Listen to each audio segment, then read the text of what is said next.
Okay, perfect. So, should I dive right into it then? Just debating if I should pour myself a shot. Ugh, no, I drank enough last night. I shouldn't. Let's go. Alright. Alright. Hello and welcome to another episode of Diplo Strats. I'm Captain Meme. I'm here once again with Ezio. Hi, Ezio. Hello, hello. Whose very first thing he wanted to do upon looking at this map was pour himself a shot. Alright, so Oh, Lord. this is 7 Days of Chaos. You may be aware of 7 Days of Christmas Diplomacy, which was a cursed diplomacy variant that we covered a little while back by Ronnec. The idea of it is that there are 6 Austrias, there's 7 Turkeys, right? There's 5, which are there 5 of? Italy's. I think. Yeah.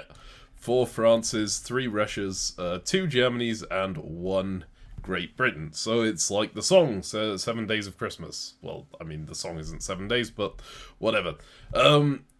Originally, this was a 30-something player variant. If you're good at maths, you'll be able to add up all the numbers there. All of these were individual powers. So, for example, this Austria was an Austria, right? This Russia was a Russia. And then someone called Thivs came up with the idea that maybe they should do a 7 Days of Chaos version, where every single province on the entire map is a different player, which makes this a 147 player variant.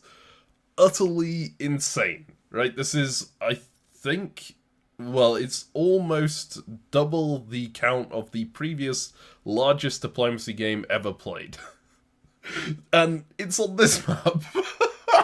Last time we played on the Imperial Diplomacy map, which is at least kind of sane, right? This time it was absolutely not the case. Yeah. Uh, Alright, so our heroes here. You have, of course, me. I am Captain Meme. I am in Feldkirch. I got randomly assigned to this province in Austria. The first time I played the 7 Days of Christmas Diplomacy, I was actually in this Austria over here. So I haven't really gone very far from where I was originally playing. Ezio, do you want to talk about where you were? Yeah, I started out as Constantinople. Yes, the real Constantinople. Yes, the real Constantinople. Not none of these fake ones, not Adana, or sorry, Istanbul or Gaziantep or Izmir or whatever. Anyways, yeah, real Yeah. Constantinople. Yep. And you're in like the Turkish Thunderdome here, right? The whole circular bit with all the turkeys and all of these high seas provinces. For those who aren't aware of what those are, they are provinces where you can go into either of the two spaces from anywhere adjacent to them. So there's a lot of like people around you. There's a lot of options on where people can go. It seems like a scary start, right? Yeah, it's an incredibly hectic start. The Constantinoples all have four neighboring supply centers, right? Like this Turkish area is so supply center dense because there's just only dots everywhere. These are for those of you who can recognize it. You have the Turkish mainland and then Bulgaria for each of the Turkeys here, and so they're just all dots. So there are seven of them with four dots apiece, which is 28 dots, which is just a lot of dots. And then you've got the outer ring, the Syria, Lighthouse, Nile. I don't think these have any equivalents in standard diplomacy, actually. I uh, think, I Yeah, actually, that's true. Because I was gonna say it's Syria. Obviously, it's not a supply center in standard, but actually, Syria wouldn't be here, right? Syria would be on this one. uh, Yeah, because it's adjacent yeah, to Smyrna. Stonewall could be So Syria, but like Essence couldn't be Syria, right? yeah, Doesn't have coast or anything, and this would yeah, be it's anyways. Armenia. Syria would be here on that one. On your one. Yeah, but it's all weird. Point is, it's really dense. It's a super tight area and a very crazy place to start. But it's not like your start's particularly tame in Austria, right? If you go back up and look at what you've got three neighbors still, so that's not that different from my four. And you've got, I think, even more people. Maybe not. I was thinking to say one space away, but you've only got Wells one space away. So, Yeah. or no, you've got the other Romania and whatever. Point is, yeah, that's Turkey. That's where I started. Yes, definitely each region has its own challenges here. There's no such thing as a good start on this map, I think. Everywhere you can instantly die. Yeah, I still Maybe think like Portugal's got a good shot. maybe like London can't die immediately. Um, no, even they could if people ganged up on them. Yeah. Yeah, This is everyone can die. Yep. And these Portugals aren't even as defensible as the real Portugals, right? Because they all have, like, 3 adjacencies. It's actually been fixed from Classic to make it less defensible. Yeah. Alright, but that's enough stalling on Winter 00, even, I guess? No, Winter 01, right? No, it is Winter 1900. I think it's winter Yeah. 1900, yeah. Sorry, so this game starts on a build phase, and that is actually incredibly relevant because there's a lot of negotiation that goes into the builds on a Chaos variant.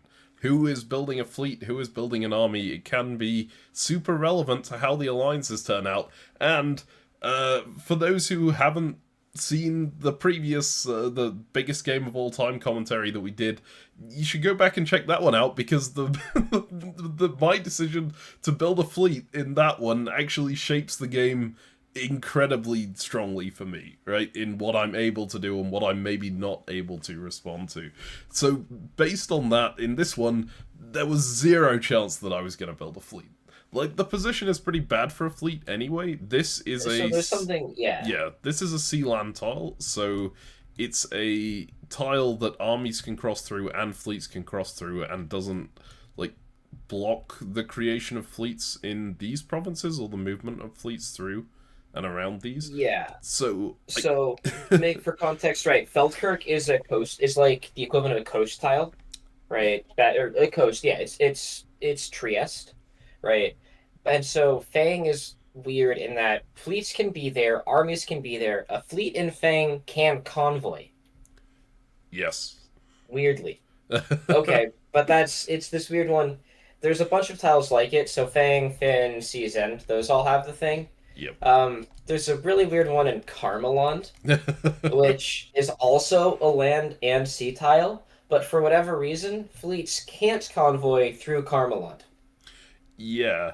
I don't really get much of what was going on with this tile in the design process, but it's a cool looking tile. It's obviously a high land tile here with a delta going through it, so fleets can go anywhere here. But yeah, as Ezio said, they cannot convoy, which is particularly strategically relevant to you as Turkey, right? Because that is somewhere where you may want to convoy through later. Maybe. It's a weird tile as well. Anyways, yes. Are there any other weird tiles there to talk about? Okay, so the spirals don't do anything, just in case people are wondering about that. They're just a map aesthetic. I think there isn't anything else particularly different from standard here. Of course, there are a couple of interesting-ish provinces, like Waterfowl here. You wouldn't see anything like that on the standard map. It is a sea province that you literally cannot get out of. If you build a fleet in, like, Partridge West Coast, that fleet is never going to be able to get anywhere else. There are a few... Well, except for the other 6 supply centers that are all adjacent to Waterfowl. Yeah, so there is reason to build a fleet there, but once... but it's not connected to any of the rest of the oceans, right? And there are 3 other examples of this. They are... Oh, no, actually... Oh, wait, he changed this. Okay, between the first version and the second version, these are actually connected now to the main place. So I guess Waterfowl is the only one that is cut off from the world. And I assume that's gonna be relevant in your negotiations. I wasn't listening into your negotiations very much in the early game, because I had my own stuff. Yeah, let's start talking about early game negotiations. Yeah. So, this map was weird, right? And it was so obvious how it was designed, with each region being its own thing. So Turkey is very clearly this circle that is separate from Italy, that is separate from France, Austria, etc. And so, and they made enough channels that each region could essentially talk in its own channel and not spend any time talking in any other channel. And so there ended up being, since Turkey had so many people in it, we had a couple of channels, but there were essentially one or two channels that all of the Turks talked in and stayed in and didn't go anywhere else. So this just happened at the start and it got cemented and like again, due to the nature of the map, there's so little geographical overlap with other regions. This is going to come into play later, where each region became very independent. But it meant that I wasn't concerned with anything that happened anywhere else at the start of the game. As mentioned, I have a bunch of neighbors. I only have one center. If you lose a center, you lose. So it's important to not do that. And so things got started off very quickly in this region. I'm on vacation at this time. Oh yes, I forgot about I'm that. not around. I'm currently at the start of this game. I am like skiing in Colorado, maybe. No, I think maybe a day later. I'm not around for really the start of this game. So I don't have as much input on the start as I would like, but I have enough input to start to be involved in the creation of the Grand Alliance of Turkey. GTFO is the acronym that we used for Great Turkish Federation Organization. Is the name of it. And key players that you're going to hear about throughout this game. You've got Adana, who's one of them. I think Dia, whatever. It's down at the bottom right. Diabakir, yeah. Yeah, that one. And then Partridge, and then like who else was really in the start? It's been a minute. I apologize for forgetting stuff, but like Yeah. there's a group of people around Turkey who all talk about getting this alliance together, making it happen, and at the start it's very chaotic and there's not that much of an alliance or any like rules or regulations or anything. It's not like the Vikings when they got started where everyone had their rules and everyone got assigned nice and neatly and quickly. There was no constitution or anything at the start. It was just people, I think, just just saying, "Hey, I want to join GTFO," and then joining GTFO, and that happened. Um, and so tracking who was in GTFO at the start was a huge pain, but then a couple of people, namely Partridge, started making maps of who's actually in the alliance, and we started recognizing that like 75% of the people in Turkey, including the people on the outer rim, is what we're going to call the thing. So, like Syria, Crossroads, and like Athens and Sparta and stuff.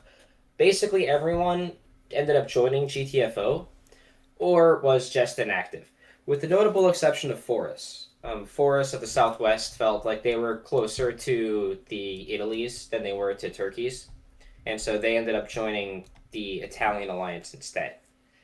Mhm. Um, yeah, so that's the start of things in Turkey, Captain Meme. How are things going, Austria? Well, okay, I did quickly want to clarify on the Turkish front. So the main thing is, like, you would expect in a region for people to be looking out for their own dots, right? But when it becomes like that, when there's a giant alliance clearly forming and rolling, right, you kind of have to join it, otherwise you are just immediately dead. So Yeah, yeah, you kind of end up in this alliance where everyone joins, so growth well, is yeah, basically. importantly, Fireback doesn't join. Do they like deliberately Um, not join, or was that no, they just were inactivity? inactive. There were a Okay, couple of inactive people around. yeah. But so Fireback doesn't join, and he's the only neighbor of mine who doesn't join. And so I realized very quickly, if I want to grow, I have to get Fireback. That Hmm. is the only thought I'm reasonably gonna get. Because like Marash and Gaziantep and Istanbul and Eskir and everyone like even near the Black Seas also joined. So again, it's like if I want to get a thought, it's gonna have to be Fireback, and I need to figure out a way to make this happen. Yep. And we'll start talking about how I get there later because there's a lot going on into me getting fire back. Yeah. Um, Um, yeah, yes. So basically, you have like this giant conglomeration of of an alliance over here, right? That's forming. You have very similar things ongoing elsewhere at the same time. So Italy is getting together an alliance called Fire, which it's to do with the Imperial Empire or the Roman Empire or something. I assume it is Roman Empire because that ends RE. Uh, which most uh, of them are joining. You also have France, which have L'Empire, or L'Empire, as L apostrophe Empire, right? Which most of the French people are joining, which Squaris is in charge of as L'Empereur. You have, I think over here, like Jupiter is forming. There's Warsaw Pact happening over here. So most of these regions that we've been talking about, like Ezio was saying, everyone's kind of in an independent region, and it's very clear on the map where these regions are, and most of them are just balling up into these giant mega alliances at the start, right? Austria was a bit different on that front. And I think it's primarily because the Austrias are a lot more separated than most of these other regions are, right? Here you have, like, for example, chicken is connected to two different turkeys, pheasant is connected to two different turkeys, so you have this kind of chain effect of people all wanting to join the same alliance. And in Germany, for example, they're all connected together, right? Whereas in the Austrias, there's these very distinct lines between the different Austrias. So people are kind of focused inward on their own Austrias at the start, which means there's less of this kind of rolling requirement to join a mega alliance through the region. So my own region is a lot more independent, I guess, than a lot of these other ones. And at the start of the game, we're literally just focused on this one Austria, right? The one that I'm in. These players are gonna be relevant to me, but they're not immediately relevant because if they move this way, I've got a bit of buffer time between when they start moving and when they get there, right? Which hopefully I can source out. And also, if they start moving in that direction, it opens them up to being attacked from behind, and most of the people in here will go, no, you can't have a dot over here, we kind of need to get these dots. Right? So they're all looking inwardly at the moment. Yeah, that's a lot of rambling before I get to anything that actually happened. yeah, it just makes me super jealous because I wish that I could have focused on 6 people, 5 other people in my game of diplomacy, instead of hopping into this game and recognizing I've got 35-ish people that I like need to care about, and that's just in my alliance itself, let alone all of the neighbors that I have. Yeah. Yeah. All I right. So how did things go with your start, Captain Meme? I absolutely high rolled on where I was but yes, so first things first, Craig Ujovac, he is called Grug. He is a player that you may recognize if you've watched some of the Imperial Diplomacy Blitz videos. I've had a history of managing to work with him quite well, and he also got randomly put in this Austria as my direct neighbor. We were both on at the start.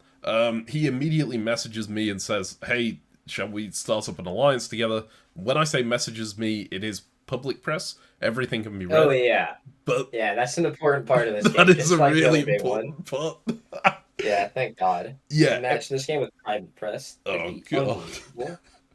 Great. Anyways, keep going. Keep going. So everything can be read by everyone, right? But Craig Ujovac immediately messages me and says we should start up an alliance together.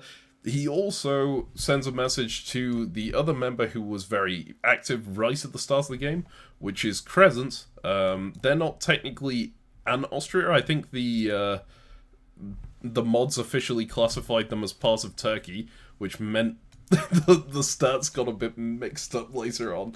But yeah, they got invited to join this alliance as well, and they immediately did. And obviously I say, yeah, sure, I'm good with that. I want to work with you, because I also am pretty aware that Grug is something of a Care Bear and likes working with the same people for the long term, right? I've seen him work with me much far beyond where I perhaps would have stabbed in his situation. So I'm very happy with that. We immediately agree to, well, I say immediately, we make an informal agreement that Wiener Neustadt would be our first target. And Steyr quickly comes online afterwards. And then I'm in this interesting position where Steyr messages and says, hey, is there room in this alliance? And I'm looking at this thinking, okay, well, we've determined that Wiener Neustadt is the target. If we don't let Steyr into this alliance, they're gonna work together, and the one dot they can work together on is mine, right? So that would be a really bad thing. That would put me in a bad situation off the bat. I guess I need to invite Steyr into this alliance as well. So I say, yeah, go ahead, you can join as well. So now we are officially Steyr, Feldkirch, Kragujevac, and Crescent in the alliance that we then go ahead and name 146. So OFS. We name it 146 for, I mean, it was a whole bunch of discussion that led to that, but the main reason was there's 147 players on the map. We wanted to set an upper bound for the number of people who could be in our alliance. We set it at 146 so that there would be like a rush to join, because you don't want to be the one person who gets left out, right? Spoiler alert, we did not reach 146 members at any point in this game.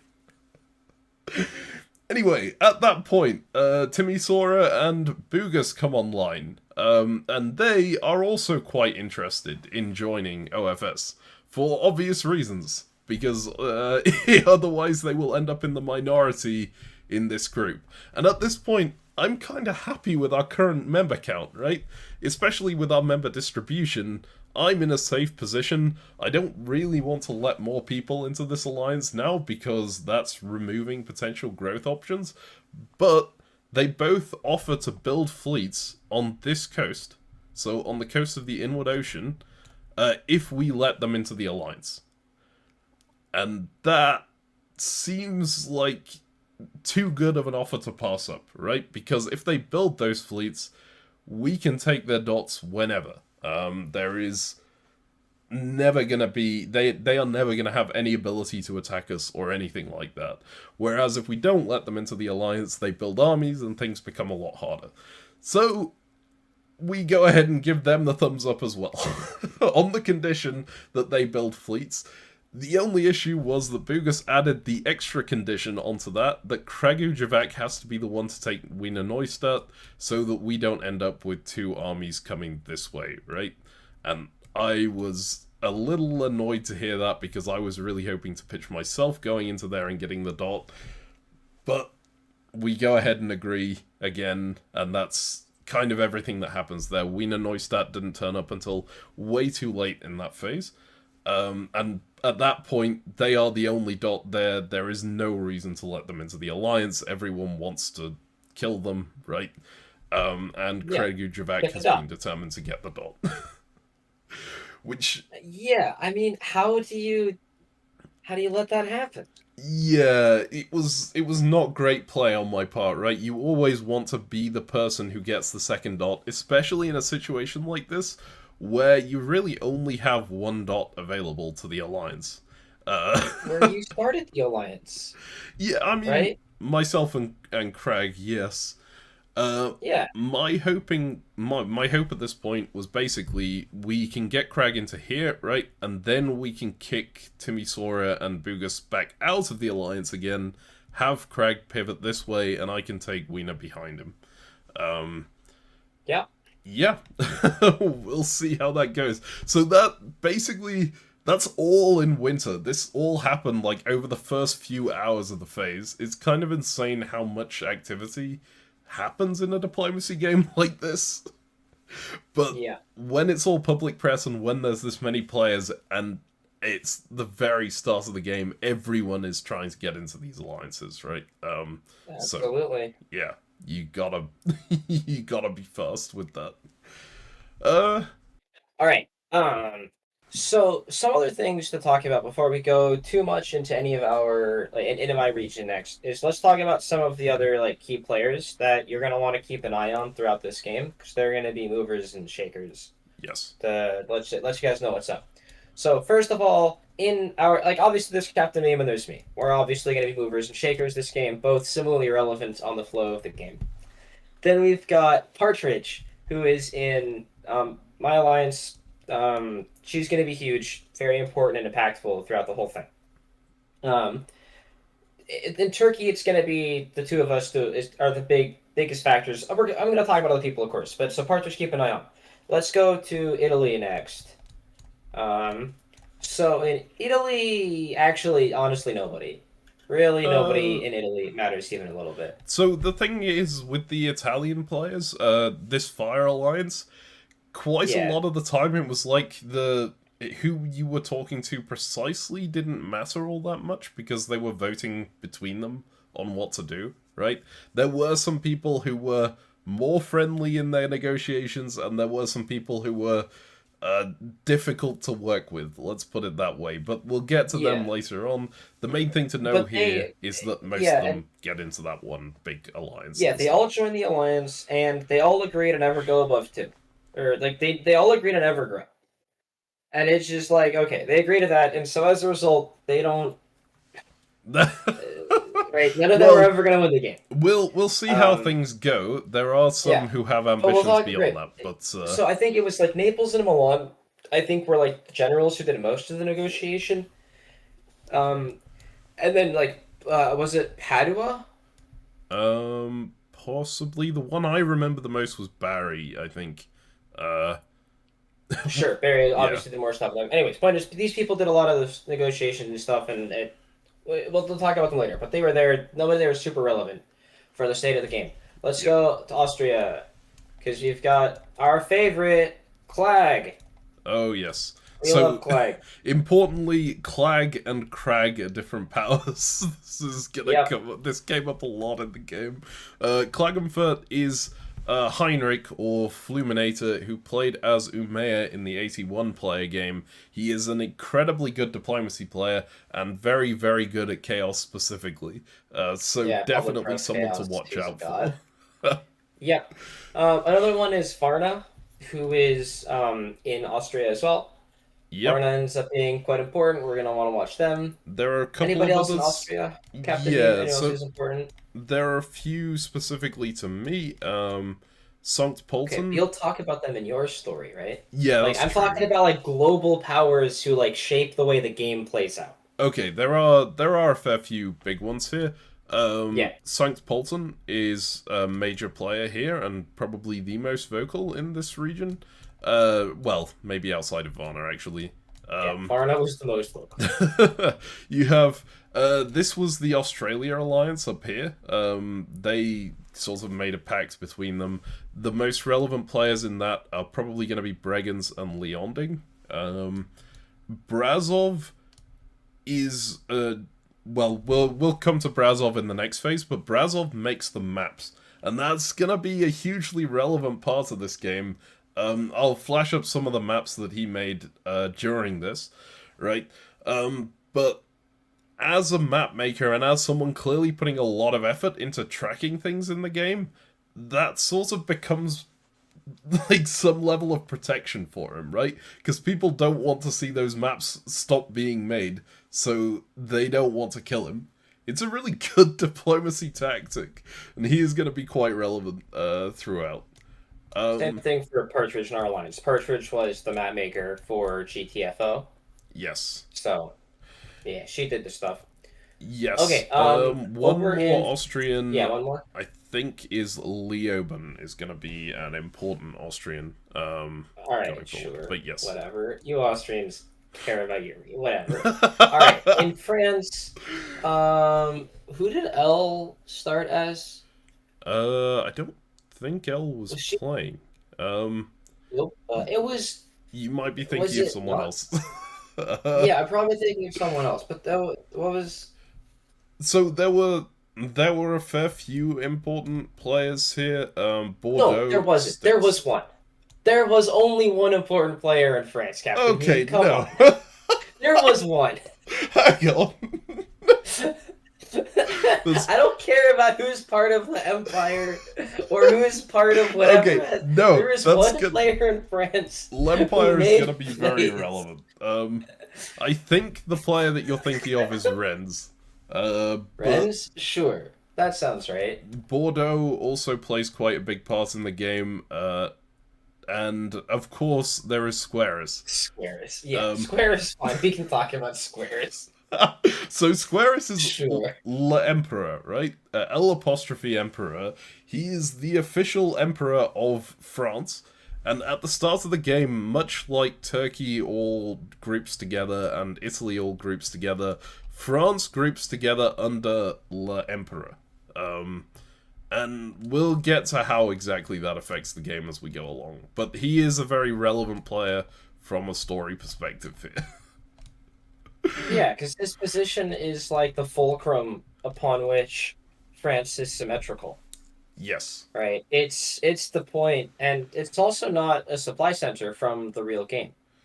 Mm-hmm. And so This is that true. makes it very unique and special and cool.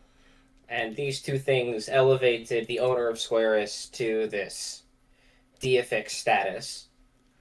Yeah, and also important to note here, it's very hard to effectively stab Squares, especially when these players are all sorts of conglomerating in an alliance, because Squares has no reason to move out of their center, right? And if you move into most of these centers around Squares, so tin, neon, nickel, and sulfur, if you move into any of those, it's very blatant what you're trying to do, and you will probably be ganked by a lot of other people, right? And your center will be open for them to move into. And if you go into one of the other ones, you're going to have to find someone else willing to support you into Squaris in a public press game, right? Which means that Squaris will be watching you, and Squaris was quite active in watching you. Right? So it's very difficult to make a stab like this happen, which means that the Emperor actually has a decent amount of control over France in this situation. Yeah. So, who else do we need to mention here in terms of other theaters? Is it Denmark? I think it's Liverpool. Oh, Denmark too. Yes, yeah. Denmark is Yeah, going I to be think relevant. Denmark. Liverpool is going to be quite relevant. Yeah, Liverpool Um, does stuff. they're over here. I think Rostov and Omsk are both quite relevant. Yeah. Um, yeah. Oh God. Oh So we're God. mostly here mentioning the players who are talking the most, right? Yeah, Which activity equals success in these games. So people who talk the most and who say a lot end up um, doing well, and therefore getting more centers, and therefore being big. yeah. I should note that not everyone mentioned does well. These are just the very relevant players for the storyline. Okay, so is there anything else you want to mention before we move on to see the builds? Um, I think we can go see the builds. Okay, righto. So, these are the O1 builds. Notably for me, these two fleets did indeed get built. So that was most of the actual relevant negotiations. You can see that there are a few NMRs that happen around the board as well. I can't remember where else. Maybe it is just that one, actually. But the mods decided rather than making an NMR be a wave, which is what it would be on a lot of diplomacy websites, it would be an army build, and then they would bring a substitute in. So I believe Novi Pazar gets subbed at this point. Yeah, and South Sweden too over here. Because that, obviously, you would prefer a fleet. Most likely here. Okay, so, anything particularly you want to talk about here? Uh, yeah. So, Turkey. So you'll notice there's this NMR in Turkey, right? We have like at least one or two NMRs almost every phase. It's over Which in the NMRs? east. It's whatever. Anitalia, I think. Oh, I see. Yep. Yeah, Antalya, whatever. So there's an NMR over there. So we've been talking about stuff, and um, I wasn't organizing too many of the builds or talking to anyone about too much of anything at this time because I'm on vacation.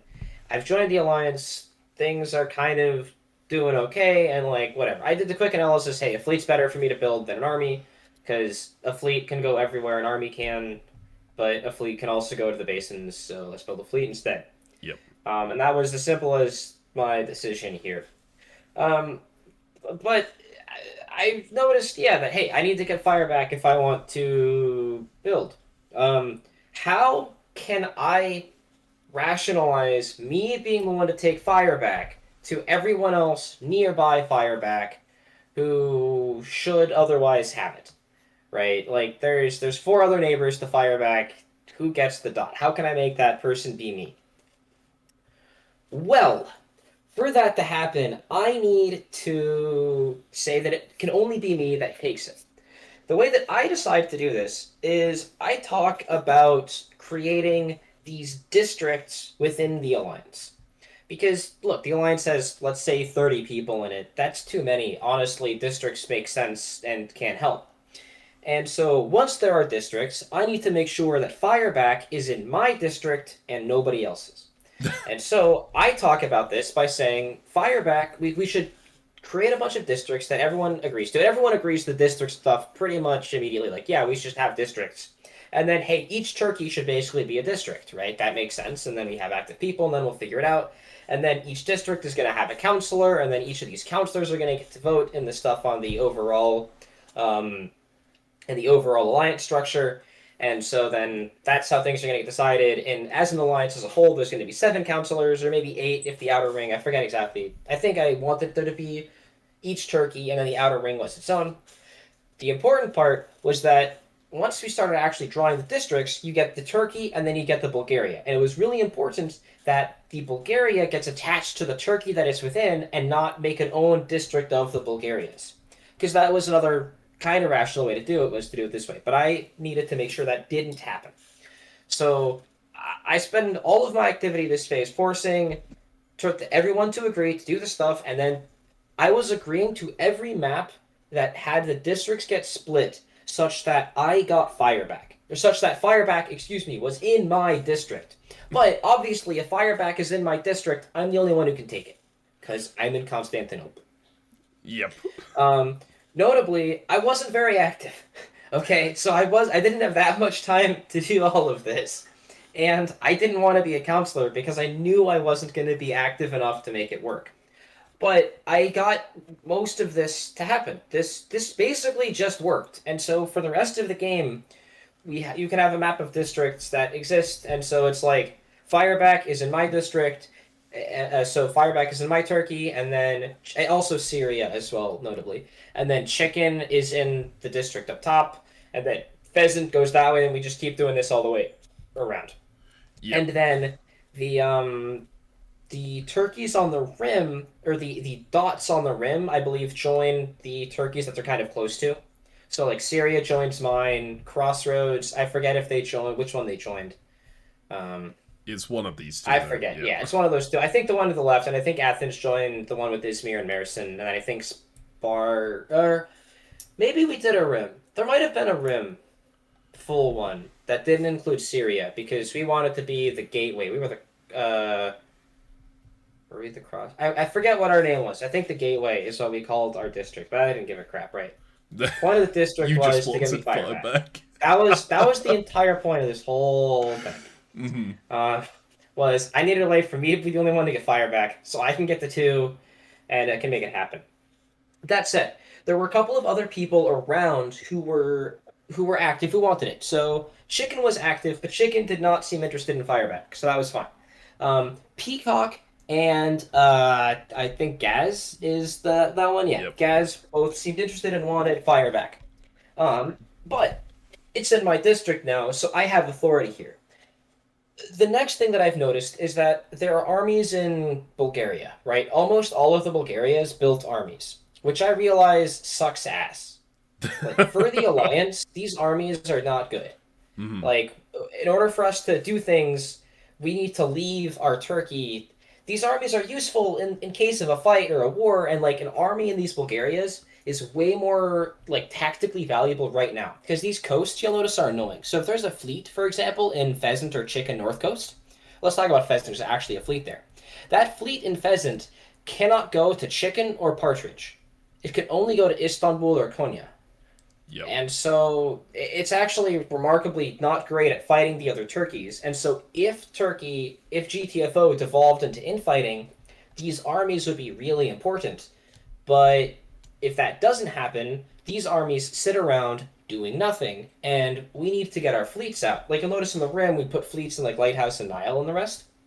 Um, the way that Turkey is mapped out, in order for us to get our like, okay, let's take a step back, right? If all of this on the screen right now is part of an alliance, we need to get dots elsewhere. So how are we going to grow? Well, we need to get fleets into the stuff like the Fallen Strait, the Harper Ocean, the East Passage. We need to get all of our fleets that are inside Turkey right now and funnel them through these very narrow choke points, single file, and get them out.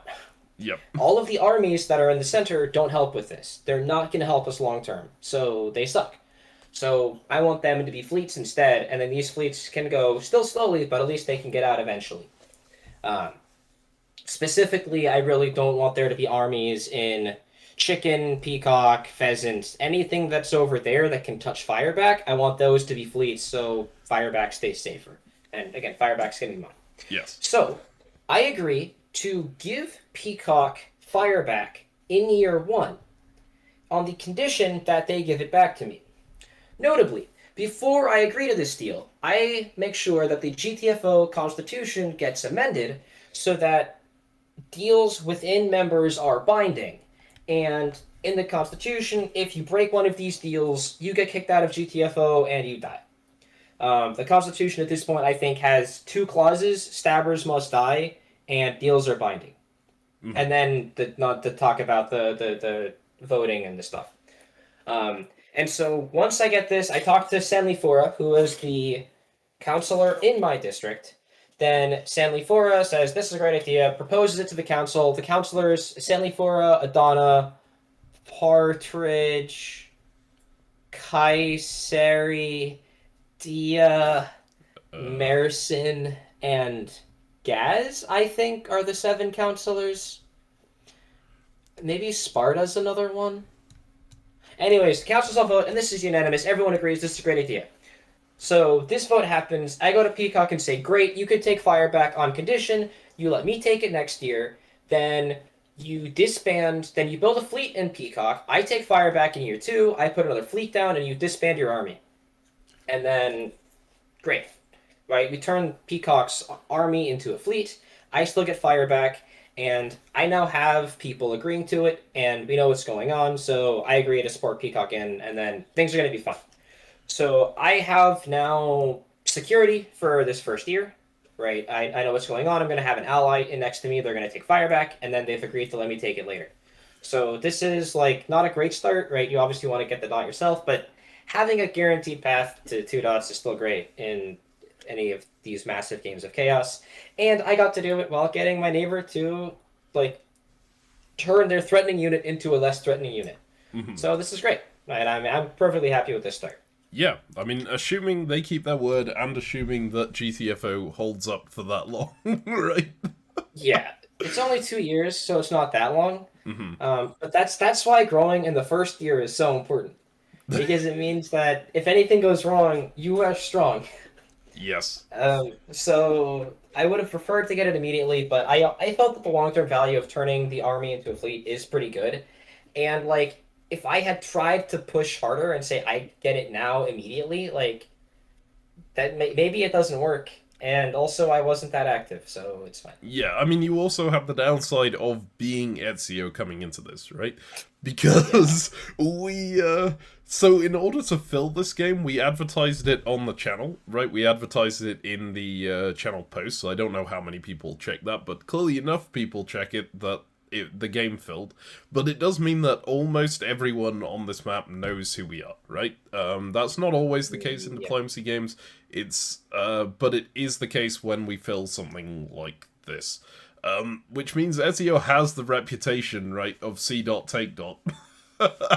And so there are a lot of people, while this whole thing is going on, I remember particularly, like, Breggans was jumping in over and over again and saying, why are you trusting Ezio at all with this? You guys should just kill him year one, right? Because you know he's gonna stab you after this. And there's stuff like when you were trying to get fire back as your second dot, him just wandering in at points and saying, oh, don't let Ezio get to 2 dots, because if Ezio gets to 2 dots, you're gonna be in trouble, right? I remember people coming in throughout the entire game saying shit about me, about how no one should work with me, no one should trust me, just constantly. Holy.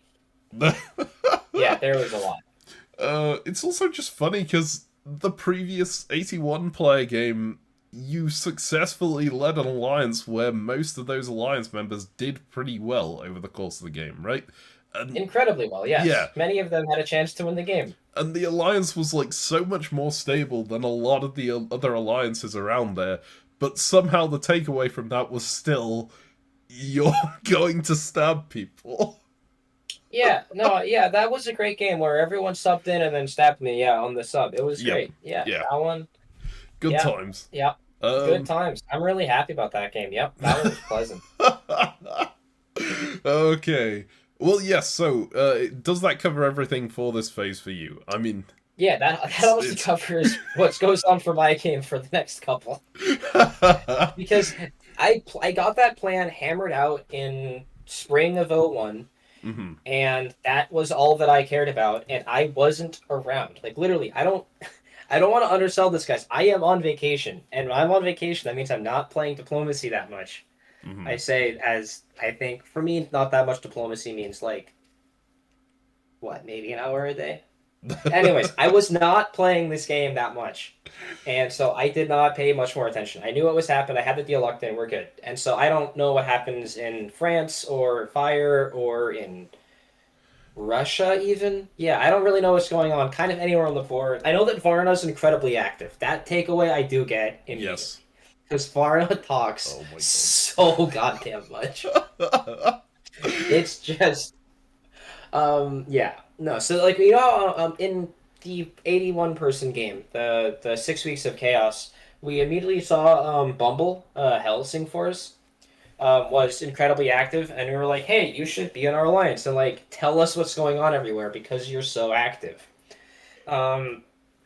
I felt the same way about Varna, but he wasn't in my alliance, so I couldn't use him as my, like, messenger / informant. Boy. Well, we're gonna get to that, because Varna is very relevant to me, especially in this early game. Yeah, let's hear it. How does Varna affect your game, CaptainMeme? Okay, well, so we actually touched on this briefly with your GTFO, right? You were talking about your constitution and basically how your government was set up specifically so that you could get fired back. But a lot of these various alliances had different systems of government, right? You had, I think in Fire they had a bunch of senators. In fact, most of them are senators, I think, and get to vote on things. In France, of course, you had l'Empereur, who is the head of everything.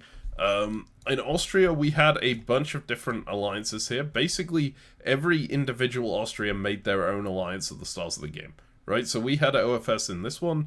There was Australia in this one up here, except Brazov joins OFS, but because he's the map maker, he's also just friends with everyone. So Australia happily let him join OFS, but are allied with him still, so he's fine.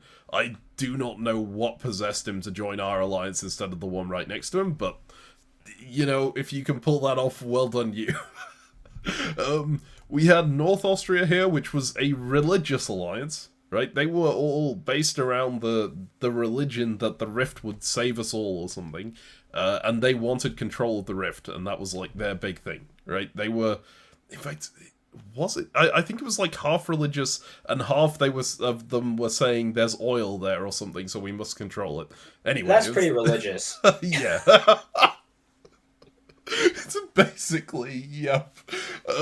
There's this Austria here, which I remember almost nothing about, except that Belgrade would join every single alliance, even when we in OFS, because we in OFS had a system for people applying to join our alliance. He just declared himself to be part of our alliance, and people started putting him as part of our alliance on maps. And we were like, no, we haven't accepted this, but people still get putting it on maps, so it's just like, whatever. Belgrade, you can do whatever you want, I guess. Yeah, something that we learned while playing this game was that the map makers had all the power in the world. Yes. The map makers just said who was, like, these were the alliances, and I wasn't going to double check. Like, there was not enough time to go and look and figure out the intricacies of what's going on in Austria Yes. while we're hammering out our own stuff. And so CaptainMeme looked at GTFO and said, hey, that's a giant alliance block. Great, that's fine. And then that was it. So when the map maker said that this person's in your specific alliance, everyone just went with it because Yes. that's what happened. That is basically it. You have Jupiter forming up here. I think because of the look of it. This Austria is not going to be hugely relevant to my game during this, but I think they declare war on Jupiter very early on, so we'll see some stuff happening to that. Anyway, the big relevant one to us is that this Austria here and this Austria here both form their own alliances right at the start, and then Klagenfurt starts talking to St. Polten, I think, and Dornbirn, and Varna, and they get along really well. So they go, hey, what if we merge our alliances? And so these two Austrias become Spiral, which is obviously named after the spirals next to them, and is kind of it's a mini alliance compared to most of the other ones on the board, but it's a mega alliance compared to all the rest of the Austrias, because all the rest of us are like sitting in our own individual Austrian alliances, whereas these ones have a rock solid alliance that says no one's crossing this border, right? So you can go this way and you can go this way. Notably, they did not initially say, I'm going this way and, you know, you're going this way or whatever. But it was very clearly what they were most likely going to do, right? Because where else do they go? I think they go ahead and say, oh, we're going to go to the Rift and take control of the Rift. And that, like, okay, we can make that happen. That's fine to let happen, but I really don't want to see units coming this way, right? And there were some kind of tense negotiations between us here, where I was like, okay, we need to kind of resolve this Wiener Neustadt situation as fast as possible, and make sure that we have a solid defensive line set up here. I do not want to annoy them, because if they actually do come this way, I'm just stuck in a war where I'm never going to get a dot. But at the same time, I kind of feel like it might be inevitable that they come for us. So that was If they're allied with each other, where else are they going?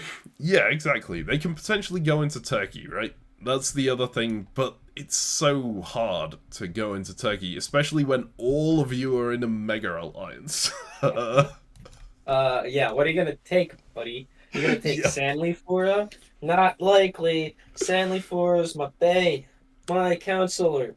I will fight for my counselor, so that I don't have to deal with the rest of the alliance. Yep. Praise be for Sanlifura.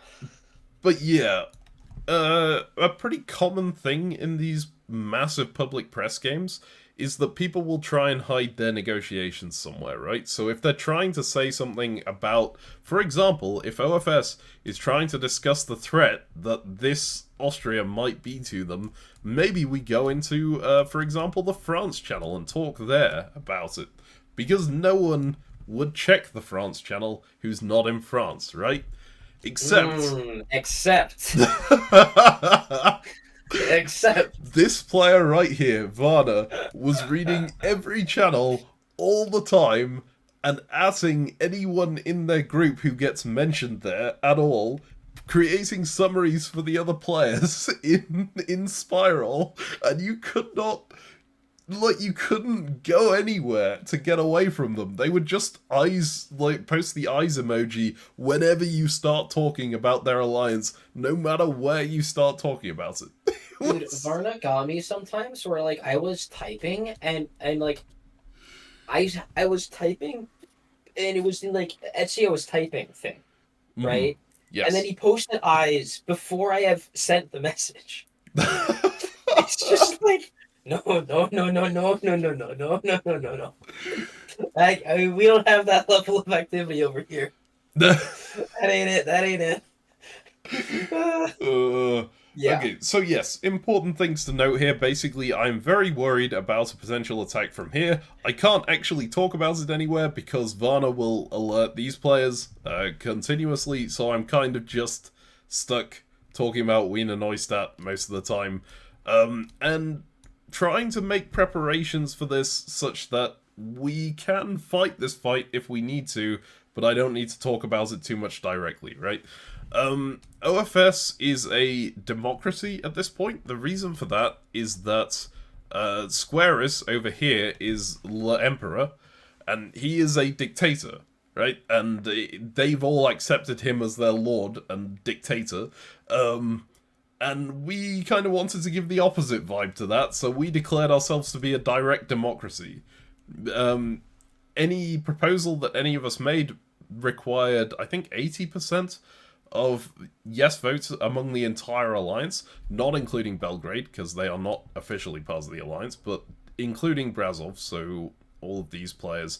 Basically, if 2 players veto, then the proposal won't go through. But yeah, we're doing this to kind of separate ourselves from that kind of alliance where all the power is with one person. We very specifically want to be the opposite of that. And in doing this, I kind of end up squaring up against Squarus a lot more than it's probably reasonable to do in press. Considering the two of you have armies, and neither of your alliances are gonna border each other ever. And neither of you can move to attack each other. Somehow you guys get into like a pissing contest? It does seem that way, yeah. So, Squarus, of course, is the Lord of France. I am constantly ending up going into the France channel and going to the French players, why are you letting this dictatorship happen? You should become a democracy like us. Vive la revolution, take Squarus down, kind of thing.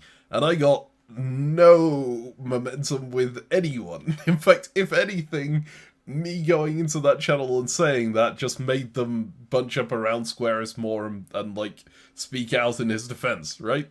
Because the one thing that will solidify you around your monarch is a foreigner criticizing your monarch. You may hate them. Yeah. But that's your right to do, not theirs. Right? Yep. Same thing when the Americans talk shit about the British monarchy. Exactly. But yeah, so I was making this, doing this thing, and at some point it just becomes a meme, so I continuously do it, right, and go in and annoy Squarus every so often and then leave.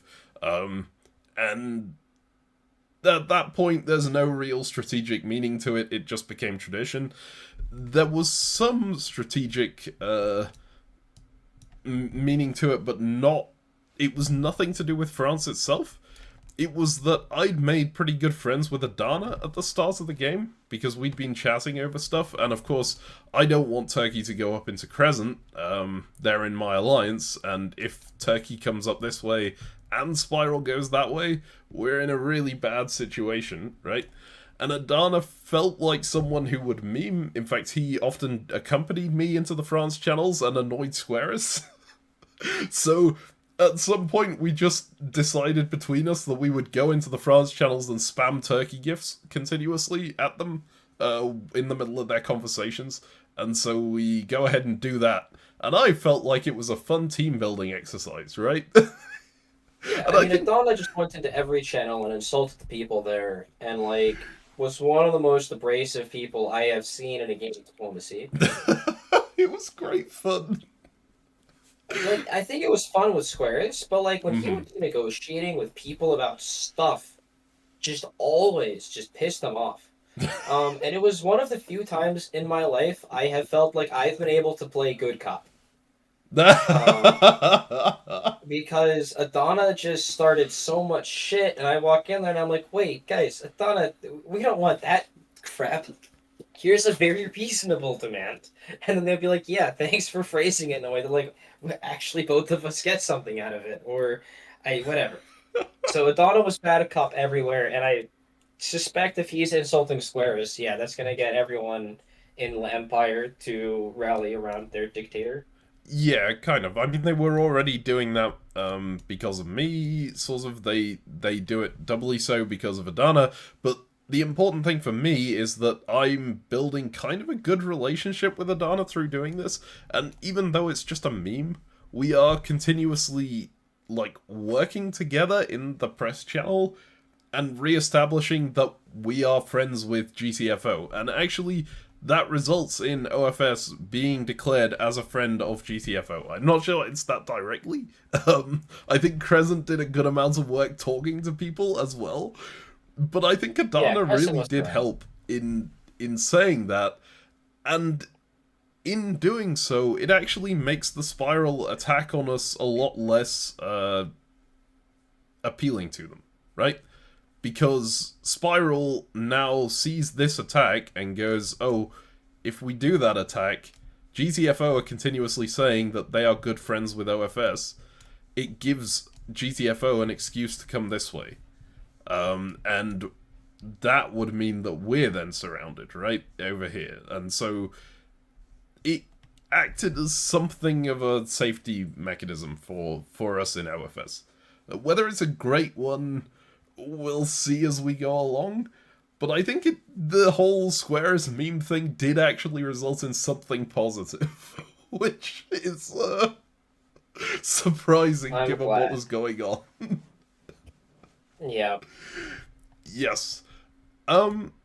That's kind of everything that was happening here. We agreed to take out Wiener Neustadt, and that was sort of all we were gonna do in year one. So, yeah. Oh, we also made good friends with the Australians, which I think was super important as well, because they're another faction that Spiral could go in on us with, right? So we just want to Yeah. make sure diplomatically that's not an option for them. Did Australia get anyone from Russia into it? No. I don't think so. I think Australia is specifically like Baden, Leonding, Bregenz, Ruse, and maybe the new Novi Pazar. I don't remember. But no one Okay. outside of that actually joins it. At least not at this point. All right. I remember when GTFO was conquering Russia, we were negotiating with people that I thought were in Australia, Oh yes, and sorry. then they weren't. At a They were in later point, they Australia. may get Yeah. people Okay. into Russia, but they don't recruit any Yeah, but it's Russians. not the start. Yeah. Here. Okay. That's great. Yeah. Okay. Okay. Is there anything else you want to say here? What I do want to point out is we haven't talked about Germany. We haven't Yep. talked about Scandinavia. We haven't talked that much about the northwestern Austria even, and we haven't talked about fire. That's the Italians at all. Yeah. Um, we don't know what happened. There's This too is much going true. on, you guys. I'm sorry. We've already spent an hour talking about this game, and we haven't shown the first moves yet. I mean, we've shown builds. We haven't shown the first moves yet, and we're not going to get to everything. Okay? Part of this being the biggest diplomacy game of all time means that there's too much to get into. Yep. And I'm sorry a little bit, but I'm not that sorry. Because if we tried to go into everything, we would be here forever. Yeah. So Captain Meme, with that, let's see the first moves. Okay, let's go forward. Here we go. So, important note here, the maps that I do have for moves in this game tend to have the retreats on the same map as the moves. That, just if you see any orange arrows anywhere, that is the retreat that happened after the phase, right? So, That does happen here, and I do see that you successfully support Peacock into Fireback. So your plan went Yes. well. Yeah, that part was great. Fireback gets popped. That's all wonderful. Um, you'll notice that Gaz moved into Fireback. Gaz asked for me to support them in, but I had to deal with Peacock, so that wasn't going to happen. So we don't worry about it. It's Hmm. fine. Um, yeah, and then Adapt, you'll notice that army over there moved out to Essence, which means doesn't border Constantinople. So I'm feeling great. This is just wonderful start. Yeah, I'm very happy with this. Everything in my region goes as expected. Yeah, Smile. fantastic. Yep. I assume this was an arranged bounce right here, right? It's Look, probably man, too long that wasn't ago. my move.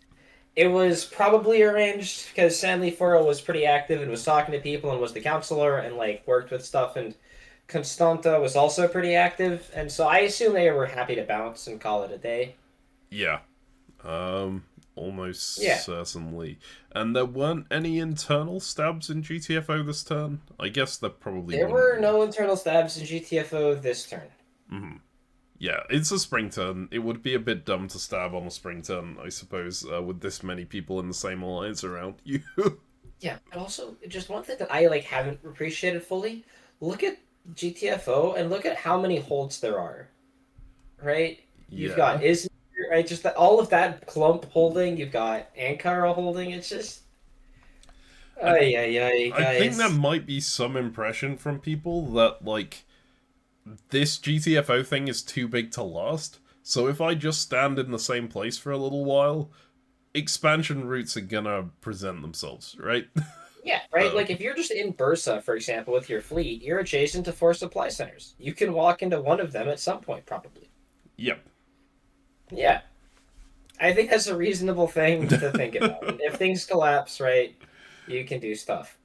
Because, yeah, right, as an alliance, in order for the alliance to get thoughts that aren't in GTFO is gonna be a struggle, right?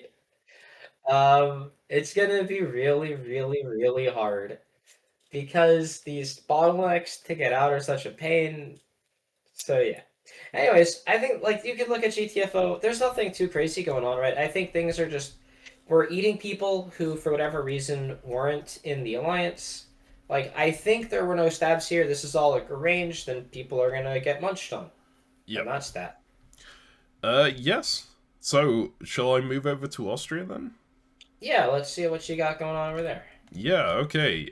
So in Austria, we do see Sankt Polten move to Dirge, which I was very unhappy to see. um, Mhm. these two were agreed beforehand. This one, not so much. These two, again, they were saying that they wanted to come up and claim the rift, basically, for Spiral, Spiral. and yeah, there's a lot of people wanting to claim the rift, as you can see from the movements coming in this direction, so whether they'll get it or not is another question. But now I'm quite worried that this Dirge unit is going to move to Fang, and then Worm and Fang may work together to attack me. So I'm trying to negotiate my way out of that, but it's like, well, what else can I really propose they do? Walk back into each other's centers? Like...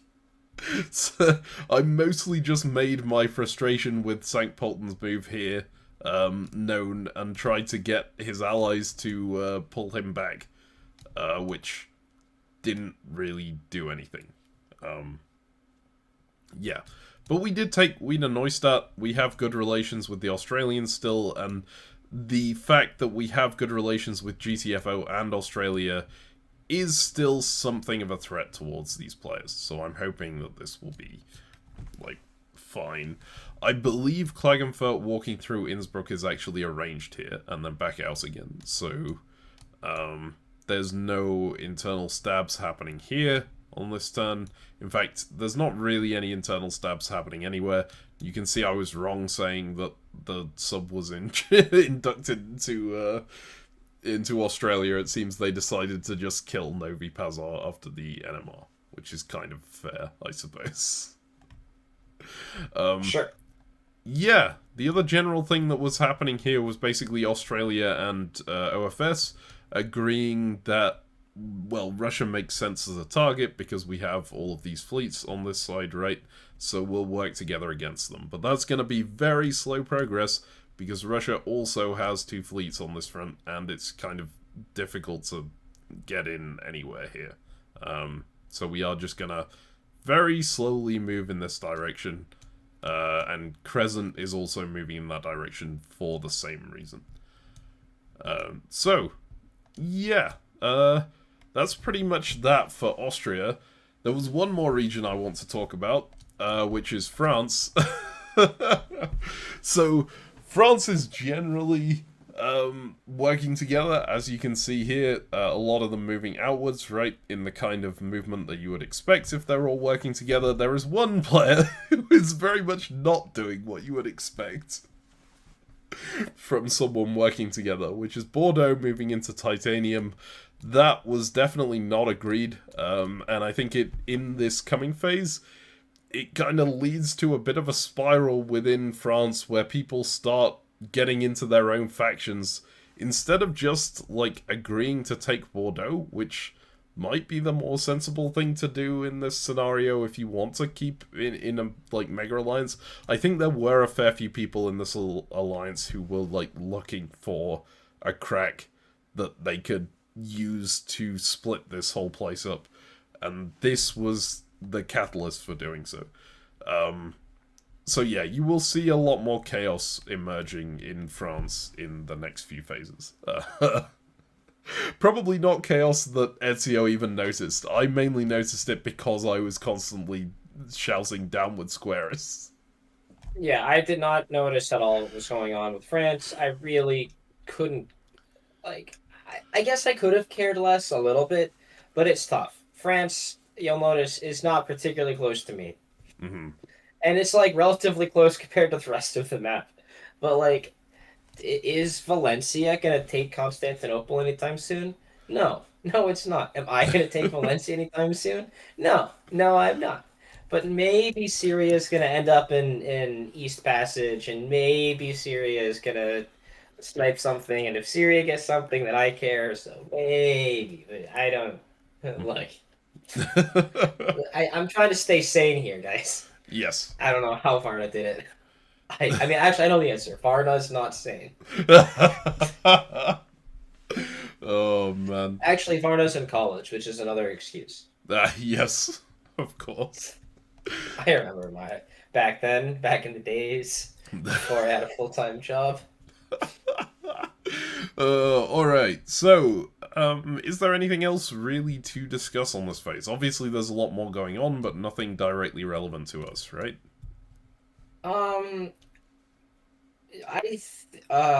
Geez. So GTFO at this point starts talking more seriously about its expansions externally, and the main thing that most people start recognizing is that Russia is actually the easiest target. The map looks a little weird to tell because the map's like it wraps, and so the south matches the north, and so moving into West Aegean and East Aegean, you'll notice actually puts pressure on Devil Petersburg. God, I Yes. love these names. And so the south part of GTFO can hit the north part of Russia, while the north part of GTFO can also hit the south of Russia. It's not the fastest, most committed thing yet, because we're still doing the internal cleanup of the people who aren't in GTFO yet. But it is like, hey, let's start looking at this. And notice that Omsk and Rostov kind of got the jump, and they moved against Lighthouse, and like they're bouncing with us and being annoying. So pay attention to this area. But that's all I got. And then yeah, there's like stuff going on in Germany and the rest of it. But look, man, it's fine. And fire just goes out. Right? Fire, the Italians, they just move away. They all start taking stuff and like they stay peaceful. It's crazy. Yeah, I think the one player who is not in fire is Messina, who you can see just immediately gets walked into. So yeah, just impossible. Yeah. Right. So, shall we go ahead to the next phase then? Yeah, let's see it. Okay. Let's see what we got. So I have a clean map. Should I just move straight to the moves, or do you want to talk I about what mean, happens before? we can just go straight. Like, I mean, what I've said, like, my area doesn't have anything interesting. Yeah, this turn there's not a huge amount interesting in my area either. At least for my negotiations. Well, I'll see some moves Yeah. because they start to be relevant. Yes. Okay, so let's look at mine first, because I can cover mine Yeah. very quickly indeed, right? I agree to bounce with Saint Polten in Fang, because I'm fairly sure he's going to go there anyway, so I just want to make sure that he doesn't get there.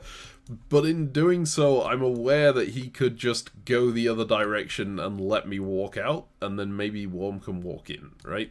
So I also arrange a self-bounce between Steyr and Wiener Neustadt in Feldkirch, so that they can't go in. There is still one way I die here, well, not die, but get knocked out of Feldkirch, which is if Worm decides to support Steyr or Wiener, or like this unit here, into Feldkirch, and just mess with me, but then I get the retreat into Crag, so I would always be alive with this order set happening. These two players, Dornburn and Wells, agree to self-bounce in Wells because they want to keep that safe. Clearly they don't 100% trust St. Polten either, which is good news for me. Now, Spiral... There's a lot of people in Spiral who die this turn. I say a lot, I mean two. Varna moves into Nis when Nis is trying to push forward into Carmeland here, right, with Constanta going this way. So there's a stab that occurs here, and Klagenfurt, who was supposed to walk through into together, you can see Villak is supporting them through, just walks into Villak instead and takes that dot. Varna's stab is good, right? It gets them the second center, and it takes this fleet off the board. But bear in mind, Varna has a fleet, and a lot of their neighbors have armies, so if these neighbors do gang up on them, they're in a bit of trouble here. Klagenfurt's stab is incredible, because everyone adjacent to them built a fleet. You can see this is the Innsbruck fleet, Novi Sad fleet, Plovdiv fleet, Ayasi fleet. There is one person in their entire Austria, other than them, who has an army, and they just walk in and kill them. So that army comes off the board, right? They're going to build an army here, and everyone around them is suddenly like, oh my god, I have a fleet, I can't deal with this. I guess I need to swear fealty to Klagenfurt to make sure that I live, right? Yeah, it's a very good position to have. It's I will so note good. that Plovdiv also stabbed, right? Because they walked into Lisbon, Oh, yes. right? And I think Lisbon was part of their group. So there was this like mass mutual stab in Spiral that everyone was just kind of okay with. Yeah, it was absolutely crazy, right, the reaction to this. Because obviously I looked at this and I thought, oh, that's great. Spiral is going to disintegrate. Hopefully we can take advantage of that. At the very least, these players are going to pull back and attack the stabbers in their alliance, right? What actually happened is Klagenfurt goes, and of course with the backing of these players around him, because they would die if they don't back him, he goes ahead and says, I think Spiral should be an alliance where you get a, like, one time forgiveness.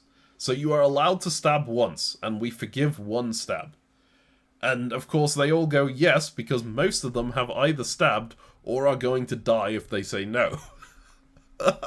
So suddenly Spiral now becomes an alliance with an official rule written down that you are allowed to stab and kill someone else in the alliance if you get away with it, and that's fine, that's part of the alliance. You are not allowed to do it twice, you can only do it once.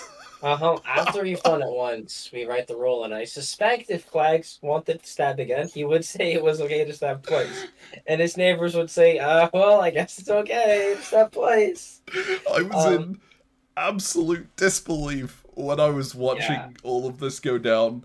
Like, really? You're gonna just agree to it? Like, I get the players around here saying it, but these players agreed to it too.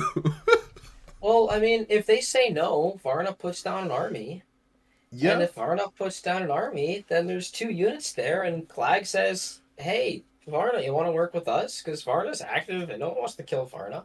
And then Clag's armies that he's just put down in Village might just walk into Elegy and Found, and then Dorn's in bad shape. So, like, this is why growing is so good. Being on two centers when everyone else is still on one means you're just huge and can throw your weight around. Yep. Part of why these stabs are so good are that the stab of Villach and Nis both killed their respective members. Alliances in early game chaos will break down if you change the position, obviously, and if Varna had tried to dot Clag while Clag dot someone else, that's when things get really chaotic. Because then you stab someone, but they're not dead.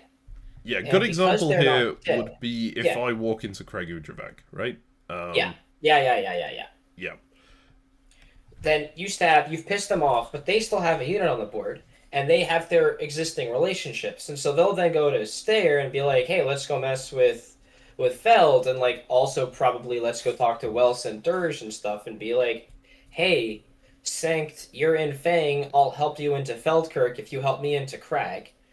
And by getting to two centers, actually, you create these really awkward situations where other people can work together and split your dots equitably. Hmm. So things can get a little rough, yeah. Yep. But yeah, this Austria stab on turn two, right? How Spiral just like did the thing. It's crazy. Yeah. Spiral self stabs everywhere, basically, and gets away with it. They agree to continue being Spiral with this new part of their constitution that everyone is allowed to stab once. Yeah, just knowing that everyone in this alliance is like active stabbers who will jump at the first possible stab opportunity in this game, and we're all gonna work together. Ain't that great? It's so insane. Another stab that happens up here that's kind of relevant. This Austria, and this Austria are supposed to be working together against Germany right here. This move right here is not arranged. Leoben going into Linz, so there is another stab that's occurring here. It's not on their own alliance, but it is on an allied alliance, right? um, yeah, that's basically it for this early point in Austria. We're pushing out into inward and positioning on Russia, but that's a slow move, and of course Crescent is not getting anywhere at the moment, just attacking Ufa. Do you want to cover what's going on in GTFO at the moment? Yes. So GTFO is going to have a bit of glory here. So we have an NMR from someone. I forget who exactly. There it is. Ankarna.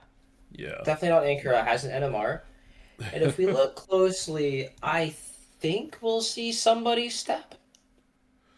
Am I wrong? There I might guess I'm be. wrong. I mean, I think Pheasant was gonna die anyway, right? They Yeah, get Festin wasn't supported part of the out. alliance. Yeah. Yeah, Partridge got their dot. By the way, Partridge and Lotus got a dot. We agreed to give Partridge the dot, I think, because Partridge was making maps and asked for it. So Hmm. But everyone says notably, yes, they it's just do not it. in their Turkey. It's not in their districts. Uh, look, man, I didn't care that much about other people getting their thoughts, okay? Fireback wasn't mine, and I had justification. I have a contract written and signed in blood that Fireback is mine. Uh, yeah, whatever. It's fine. Yep. Um, there's. I assume this bounce is arranged. I'm trying to think if other ones might be. The the only thing that stands out to me that might. No, that's definitely an arranged bounce as well, right? Um, yeah, I don't see any other stabs here. I guess we'll see as we move forward. Because if you all gang up on someone, then that's probably someone who stabbed. Yes, but these there were a bunch of really incompetent stabs.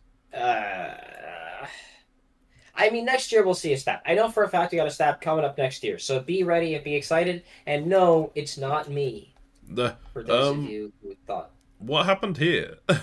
that wasn't a stab, yeah, there were a couple of people. Okay, Nile did this thing, and Adap did this thing where they were supposed to go elsewhere, but then they all got scared and moved back. Ah, And then Essence or Adap was like, "Dude, I'm scared of Ezio. he's next to my center. And I'm like, are you insane? I'm gonna grow next year. I'm not gonna stab to take your thought right now and then like let Fireback or let Peacock have an excuse to eat me. Like, whatever. Point is, he moves back, and this is a red flag, notably, right? And Nile did the same thing over in Harper. Because, hey, look, there's an army adjacent to Nile. I'm scared. And it's like, yeah, well, we're not going to go anywhere if you guys are acting scared about your dots. So, man up and expose yourself and let us take your centers when we want them. Nice and easy to say when you're the guy in the middle. Nice and easy. Get everyone on the edge to go away, but I'm like perfect, right? I'm not fully on the edge, right? But I'm also not dead center, because even the dead center have all this annoyance where they like don't have good excuses to be anywhere, right? They've got to get their armies away and stuff. But like armies on the rim can be useful; they can be convoyed and stuff, and so I can get armies to the rim easily. But no, I'm gonna stick to fleets and do the nice thing with fleets forever. But yeah, so GTFO is having this is smooth sailing. The alliance is like sticking mostly together, and at this point, I am leaving for Seoul. So who knows what happens? Aye, more holiday. Yeah. I also want to give you the France update here, which is a lot of chaos. Cordoba dies to Rennes, right, getting the extra dot here. There's a push to destroy this Spain as well. I guess it's Death of Spain time. But also, Lille supports Titanium back into Bordeaux for some reason. I don't know what exactly was happening over here. I was still only going in from time to time to shout Vive la Revolution and laugh as Squares has to move back into Squares. But yeah, anyway, they're still vaguely allied together, but there are certainly cracks emerging at this point in their alliance. Yeah. Anything else you want to say here? Oh, I really don't know what's like. Yeah, I don't know what's going on in the world. Oh, I've got my little corner. Oh, sorry, this is something I need to add as well. The Lempire, or Empire, mainly consists of France, but it does also consist of Liverpool, for some reason, who is incredibly vocal and is the main person arguing with me when I say down with the Empire, or whatever. The other thing, Lisbon is part of the Empire, nearly died this phase after Plovdiv stabbed, but got into Tani over here, so they are going to stay alive. So the French Empire technically has members here and here, as well as inside France. But that's really the only place they managed to expand here. The rest of it is all... actually, they get a retreat into Venus, I guess. But yeah, that's basically it for French expansion. Alright, shall we move ahead then? Yeah, let's see it. Okay. Well, here are the builds. Anything important happening on builds here? In my corner, we see that Peacock sticks to the deal that we've made. That's great. And then Partridge builds fleets, and Kayseri builds fleets, and Adana builds a fleet. And so, like, this is just for GTFO. I'm happy about this because the more fleets we have, the more external influence we can project. Mm-hmm. So more fleets is good, and fleets like in Adana is going to be tough for that fleet to really mess with me. It has to go through Istanbul first, and so let's keep that going out. And the same thing for Peacock, it has to go through Gaz first. So I want these fleets to just go the other way. Yep. Yep. Yeah, that makes sense. Over in my region of the world, Crag builds an army, which was agreed, although I think it was mainly agreed because we were friends with GTFO and we were trying to get this Austria to, like, pay attention to the fact that a bunch of people had just stabbed their alliance. But yeah, so Crag now has 2 armies here, and at this moment I, like, look at this and go, uh-oh, that's a bit of an issue now. Right? Because the first thing that starts happening now is that we've got the fleet here, right, in Inward Ocean, And technically it would be great to get Timmy, Sora, or Bugus dots in Russia, but in order to get a good number of units over there, we actually need to convoy an army in at least somewhere, because it just strategically makes sense to do so. And at this point, like, the first thing that gets suggested, I can't remember if it was Crag himself or whether it was Steyr who suggested this, but Steyr really wanted to go and get convoyed over and start getting dots, right? Because that makes sense. You want to get the dot. You certainly don't want the dot to go to the person who's already on 2 dots. I raise an objection to this and say, hey, if someone's getting convoyed over, it needs to be Crag. Because if Steyr leaves right now, I'm here next to 2 Crag armies. I don't think I outright said that, but I certainly, like, hinted I'm not very comfortable in that position. That seems like a really bad idea. So instead, the agreement that we come to is that Crag is going to get convoyed across into Russia with one of their units going up to Symphony. And at the moment they're guaranteed a dot over here, one of us will take the Wiener Neustadt dot, and that person will be the next person to get convoyed over, right? So the main part of this deal, the important part of this deal, is that the 3 of us are sort of in a power triangle where there'll always be one player with 2 armies here who is then forced to head out, and the other 2 players will also have 2 armies between them to counter it at any point, right?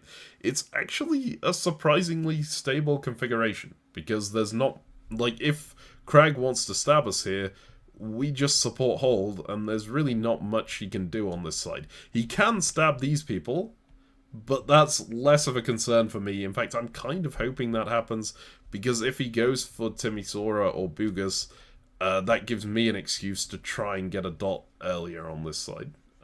Although I would still worry a bit about these players. Right. As long as it's not me dying, I'm kind of okay with that. But, like, Steyr leaving was just a no way, because Steyr is my lifeline here. For sure. Yeah, that's kind of it on that front. I guess Varna building a fleet is also important. This shows Varna was dedicated to the Spiral Alliance, and Plovdiv as well. They both build fleets here, and Clag gets the army down, so Clag is now in complete control of this area. And Spiral somehow has remained intact with that stupid rule that they're allowed to stab once. You say stupid rule, I say genius invention. Look at that, man. It is actually genius, but it was so dumb. Like, especially as a person who really wanted to see that rule not work out for them. It just seemed idiotic to me. But hey, well done for making that work. Oh, yeah? Yeah, shall we move ahead to the spring then? Yeah. Okay. So, spring 1902, and on this phase, St. Polten decides to use their stab.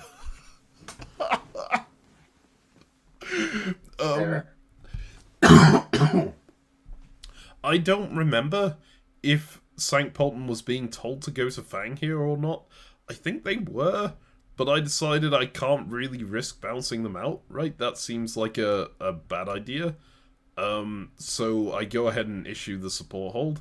And I think St. Polten's hope here was that I would try and bounce them out anyway, that Wells would get into Feldkirch, and that he'd then be in Wells, right? And there's just chaos going on over here, because I'm out of my dot. And Wells is nowhere near it and unable to reclaim this. But as is, he goes in on the spring phase and still has 2 armies adjacent, right? That are potentially able to knock him out, but if they do, he can then retreat into Dornburn, which is... yeah, that would also be an issue. So anyway, he has used up his 1 stab, but he remains in the Alliance as per the Alliance rules. What a great alliance. everything in OFS goes according to OFS plan, right? We are moving Kragujevac out into Symphony to get convoyed out this way, and because of this support hold, there's no real risk to either of us. This all seems to be going really well. Alright, so any thoughts on what's going on in GTFO?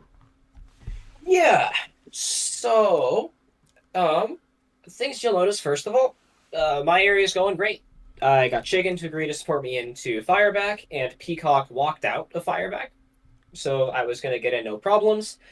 And then you'll notice that Adap and Sanley both walked away. Um, Sanley's in Carmelond, and Adap is in Essence. So the only person who could potentially stab me is Chicken, and Chicken is the one who supported me into Fireback. So there's a chance that that can happen. But if Chicken does stab, well, we've got armies in Pheasant and Istanbul, so the Chicken stab on me isn't super likely. So I feel great. This is just a wonderful, wonderful phase. Yeah, this is just great. I'm ecstatic. Looking at the rest of it, it doesn't look like there was any stab previously, actually, because nobody we haven't like executed anyone. It looks like So Lighthouse might be getting executed based on the bounce and attack, this right? Lighthouse might be. Did Lighthouse like tap Denizli or something? It's uh, plausible. I would absolutely believe that. no, No, they they just bounced in Lighthouse. bounced Van out of Lighthouse. I don't Yeah, know. but that doesn't seem like a thing that would get anyone pissed off. Oh, Van was a meme. Van talked shit, and everyone posted a meme saying, "Don't listen to anything Van says." That's great. Um, but yeah, so you'll notice that we are starting to get fleets out a little bit, but really not that well. Like, as an alliance, like we're getting a fleet out from Panama, but like Crossroads has an army and it's blocked, and Fire is sitting in Sea of Night and is being annoying, and Syria is still bouncing in East Passage and Frozen Passage and stuff, so that's not getting anywhere. We got Selifor into Carmelon, and that's very significant. I don't think we were going to do anything, but I don't know exactly what's going on with Constanta here. Like, supporting us out is cool, but is the plan then to snipe Sanley for? I don't know what's going on next. As So season 4, notably, yeah, Constanta was not happy about the whole stab situation in Spiral, so that is likely why they supported Sunliefer out into Camelot. sure. Um, but obviously, their dot is still in trouble. So, Well, it's important to well, note that actually, that yeah, Fleet Varna does not border Constanta. yes. So it's not in And trouble. so, Okay. yeah, the dot actually is safe now, except from Sanlifora, because the army in Dirge walked out up to Welst, and so yes, fleet Carmelond can tap Constanta, but that fleet in Varna can't, and so I suspect that's part of why the fleet build helped Varna stay safe, because fleet Varna really doesn't threaten anyone anytime soon at all. Mm-hmm. So yeah, that's great. And again, this is a phase that I'm not very active. Semi-4 is the counselor for my district, and I'm just happy to be alive, going to 2 dots. This is great. Everything's happy, and it's all roses and butterflies. Um, I, is GTFO able? Are we starting to make progress against Russia yet? We might be Uh, starting to do stuff, right? We're into Captain and Handle Basin, so yeah, now we're like threatening Rostov. I think up Um, here, notably, you get supported yes. into Yes, Devil because we Peter's back. work with Australia. Yes. Okay, because again, right, I haven't been paying attention to anything globally, and so I like don't know who's in Australia, who's in OFS, because OFS and Australia are allied right now, right? Or like non-aggression at least. Yes. We are pretty firm. We have a defensive pact at the very least, and we're working together going this way. So yes, we are together. Yeah, so like I always get confused, but great. We're working with the people in Eastern Austria to go, and we're messing with Russia, so this is great. I think it's right around now that like Rostov and Omsk both join our GTFO alliance. I'm pretty sure. I'm And like 90% sure I remember something about only one of them initially joining, and then there was like some kind of yes. gambling battle with the other one in poker, or I don't know. Yep, that sounds correct. Yeah. Um, but again, this is on the other side of the alliance. I'm in Seoul at the moment. I Mhm. like You right. don't have time to keep up with stuff like I this. just don't know. I just don't care. I am going to two. My immediate neighbors are doing the things that I want, and people are moving away from me, generally speaking. Right? This fleet in Gaz, you'll notice, it moved to Feather Basin, so that's great. That fleet in Adana, it moved up to Handel Basin. It's not going to Istanbul, because, like, the only concern would be that, like, Adana gets supported into Istanbul, and then, like, actually, that would probably be really good news for me, because then we have a target, but whatever. It's like, everything's fine. I got no issues. Mhm. Um, Fire is just like walking out slowly now, and like we agreed to DMZ and Frozen Passage, I think, for a phase, but then we bounced an East Passage anyway, so we still don't do anything. I don't know, man. I don't feel like we're gonna get anywhere ever. But that doesn't matter to you because you just need people to move a little bit away, and then you can you can hopefully grab some centers, right? Yeah, I mean, first importantly, it's this phase. I need Chicken to not take Constantinople. Yes. Right? That's the big thing. I cannot afford to stay on one center any longer. Right? If I am only on one center and it's year three, that is bad news bears for my game. Yeah. Yeah. Yes. Should I move to the clean map then if we're talking about the next phase, or Let's show everyone what happens in Fire real quick. Just do a quick zoom in on as Fire, in just to right see like, now? hey, look, there's moves. Yeah, right now, and Yeah. then let's also give them a look at what's going on up in Germany, and in the Uh, scan, like, yeah, right. Just be like, hey, here's moves, guys. You're free to take a look. Stuff happens. There's NMRs. There's yes. chaos. Notably, Denmark that we mentioned got up to two centers and is still doing well and has friends. So look at them having a successful early game, right? Like two Yep. dots in 01 with allies, perfect. That's great. And did we talk about France with I Ronnec? don't think we talked about France. Ren is Yeah, um yeah. So at this point, the Empire still exists, but it's very fractured. And France has sort of disintegrated into various alliances. I think this is La Ligue Nord or something that these players here form into, which is going to be the most important one. And you can note Squaris is not feeling great about the situation because he just enters the order to have Squaris pray. um, and you'll note people are starting to move in on Squaris this turn. As a notable Squaris hater, I am celebrating this turn of events. Down with Le Emperor. God, I'm gonna have to say that phrase so many more times in this commentary. I need to figure out how to pronounce it. which phrase? Sorry. Just Le Emperor, right? L Oh, apostrophe Emperor. Is it Lemperor or Lomperor or something? I I guess like the Emperor. Le Emperor. Yeah. But it's got an apostrophe. It's not Le, right? It's Lemperor, Lomperor, or something like that. Anyway, it doesn't Uh-huh. matter very much.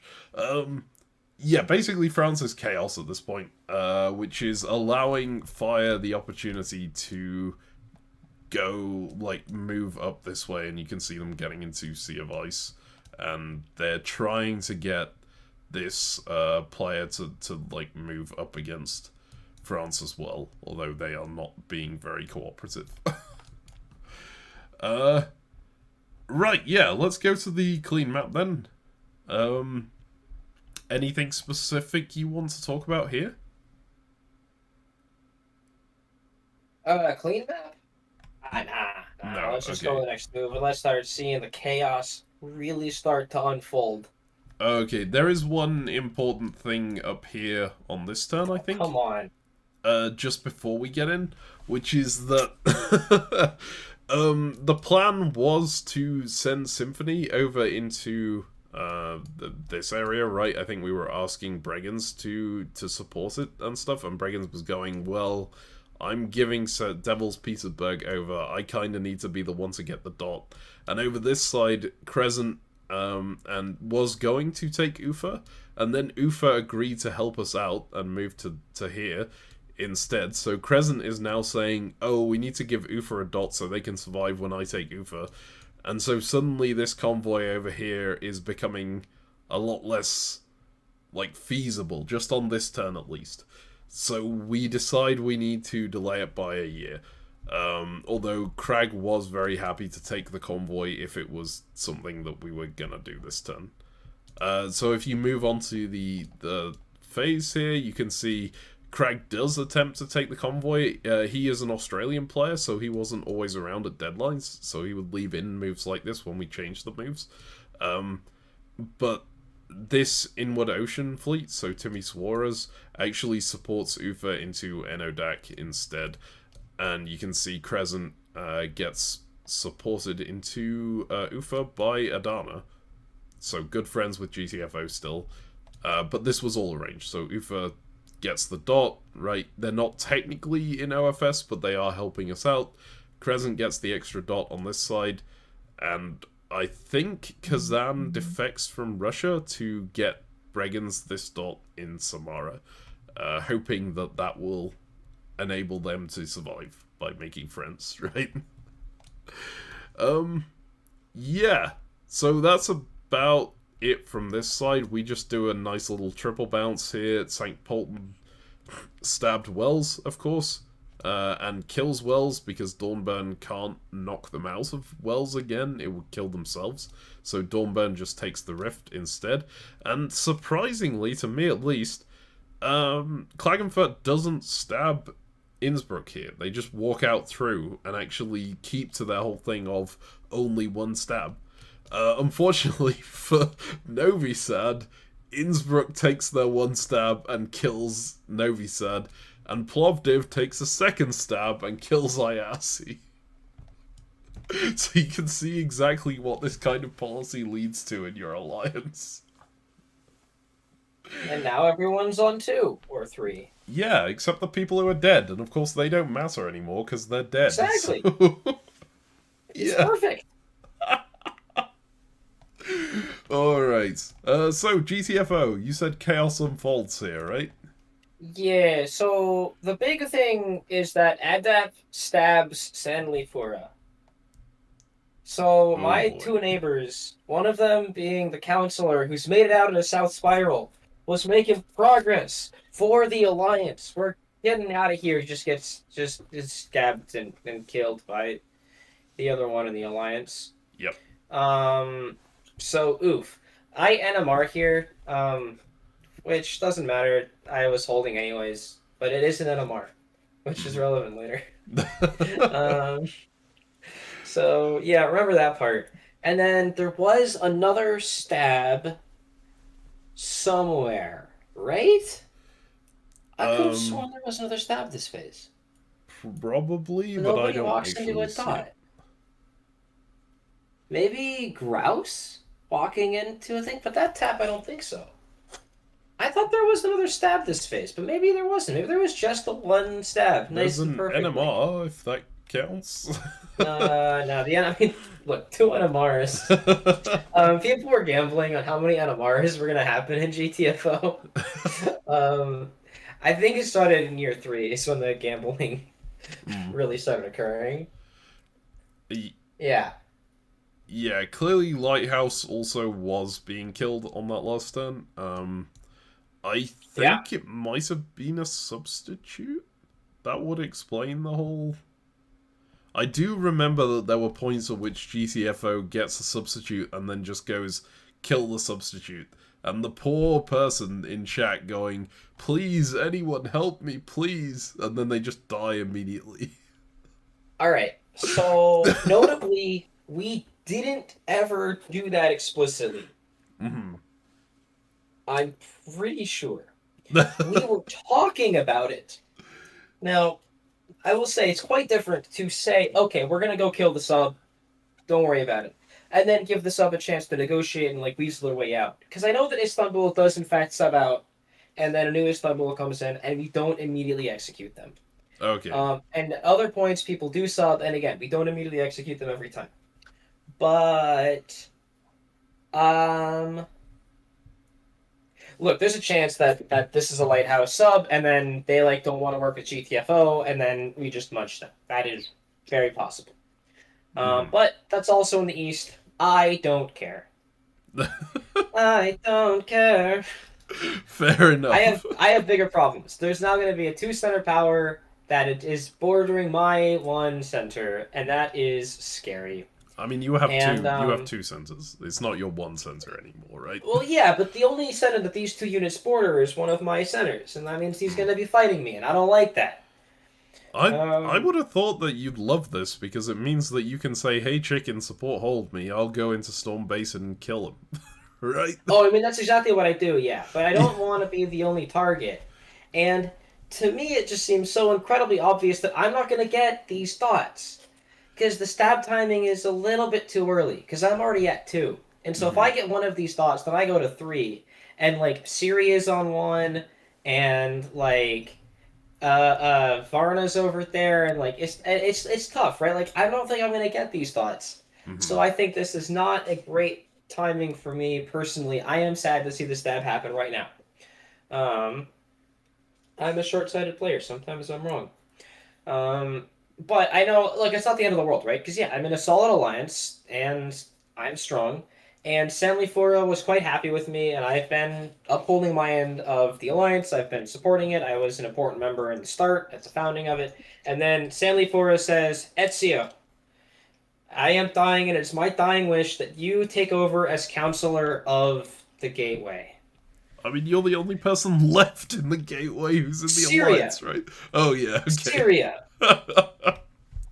So yeah, I then take over, and I'm like, oh god, Now you have to get involved in actual politics. no, no, I don't wanna. Oh boy. But I can't say no, and so it happens. And fine, I have like explicit stuff because people have been giving me shit anyways, right? And they've been giving whatever. Mhm. So this is annoying, but it's fine. It's not the end of the world. Um, I'm pretty sure there is another stab that happened somewhere, and I just can't tell what it is looking at the map because so many of these moves make no sense to me, anyways. Like, there's no coherent plan, right? Unlike the Vikings that had a single point of organizing strategy and tactics, that was me. I was doing it, Yep. right? So like every move made sense, progress was happening, the moves all like were coherent together. Here, it's a bunch of nonsense of people doing random stuff where most people don't care, and like half the armies are holding and not getting convoyed out, and like I don't know what they're trying to do, okay? But it's not my problem. My district is fine. Ish. I mean, right now my district's actually in shambles, but Yep. I But don't have it's to worry still about all that. you want to focus on, right? You just want to focus on your own stuff. Yeah. Yeah. Oh, there was another part about the Constitution that we had said. One of the things was no non-Turks in Turkey. This was part of the Constitution that we signed. I didn't particularly care about this part of the Constitution, and so I'm not gonna remember it often, except when it benefits me. Then I'll remember it. Um, but in this particular instance, it doesn't benefit me because I see that this adapt stab is potentially a problem, and I really want to get help from Varna or from Constanta to help me take Samlifora.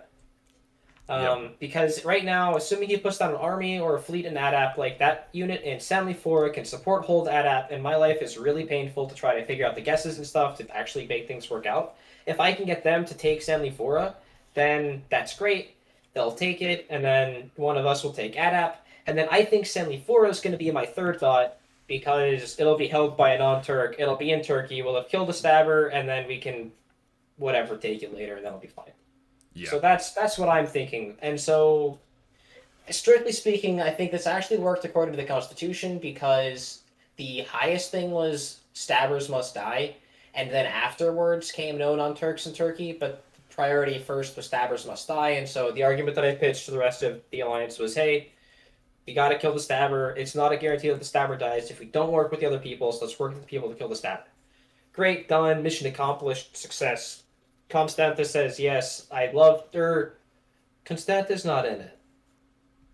I think Constanta and Varna both say, yes, we're happy to take Stanley Fora. Like, that seems great. Mm-hmm. Sweet. Yeah. Yeah. Alrighty. Also for builds, Peacock gets scared and doesn't want to keep their fleet in Flightless Basin, and he decides that he wants to keep his army in Peacock. So your whole thing of... Oh boy, am I pissed. Because this is breaking a deal, right? As in our constitution, we had a binding deal, he broke it and he stabbed. Unfortunately, Adap has just stabbed me. Mm-hmm. Well, the Alliance, but he's next to me and is going to be fighting me. And I am in Seoul. I don't notice that much. And I talk about this in the spring, but like I'm not going to raise hell to Peacock right now about this disband. And like I don't actually get him kicked out of the Alliance immediately. And I regret this decision every time I look at the game until the game ends. Well, I feel like if you try and get him kicked out of the Alliance, you're kind of risking a lot, right? Because you've got 2 enemy units on Constantinople. If this taps Fireback, you have problems. I mean... Well, chickens support holding Constantinople anyways. And what would happen is you could get somebody to support something into Peacock and then just kill it.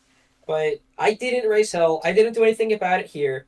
I raised hell at Peacock later because, spoiler alert, that army never moves. That army stays in Peacock adjacent to Fireback for basically the entire game.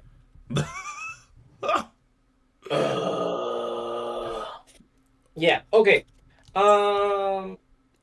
That's the most important stuff in my area. If you look up at Russia now, we see where like GTFO is doing stuff. So yeah, we work together to take out UFA with Crescents. They don't actually get taken out. So UFA was working with us, so they... Did you say UFA? Whatever. Anyways. It's not UFA, is it? I don't know. I assume it's a name. UFA's a weird name. I thought that was UFA. They're all capitalized. It's 3 letters. Oh, okay. I mean, everywhere is capitalized, right? Huh.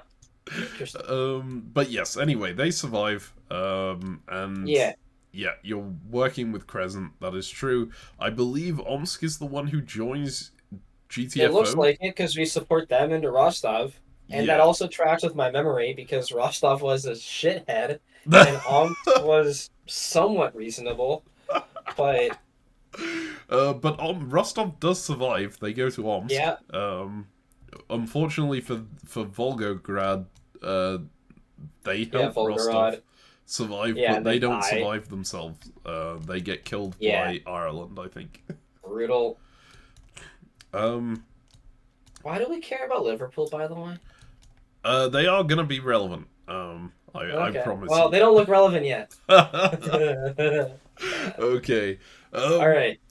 Yeah, I've got some stuff to talk about if you are done. Yeah. Go for it. Start talking about some stuff, and then we'll do more global stuff. So the important thing to talk about here for me is what's going on in France. Obviously, that's the most relevant thing to me. Well, I already discussed what happened here, right? The convoy didn't happen. Yeah, for me, Feldkirch, this 1-dot power scrolls over to France, moves halfway across the map, talk about Squares getting executed. Look, okay, I'm doing a 3-way arranged bounce here. I've got no one relevant on my border. There's nothing for me to do, so I go into France chat and I say down with Squares, and that is what I do at this point in the game, right?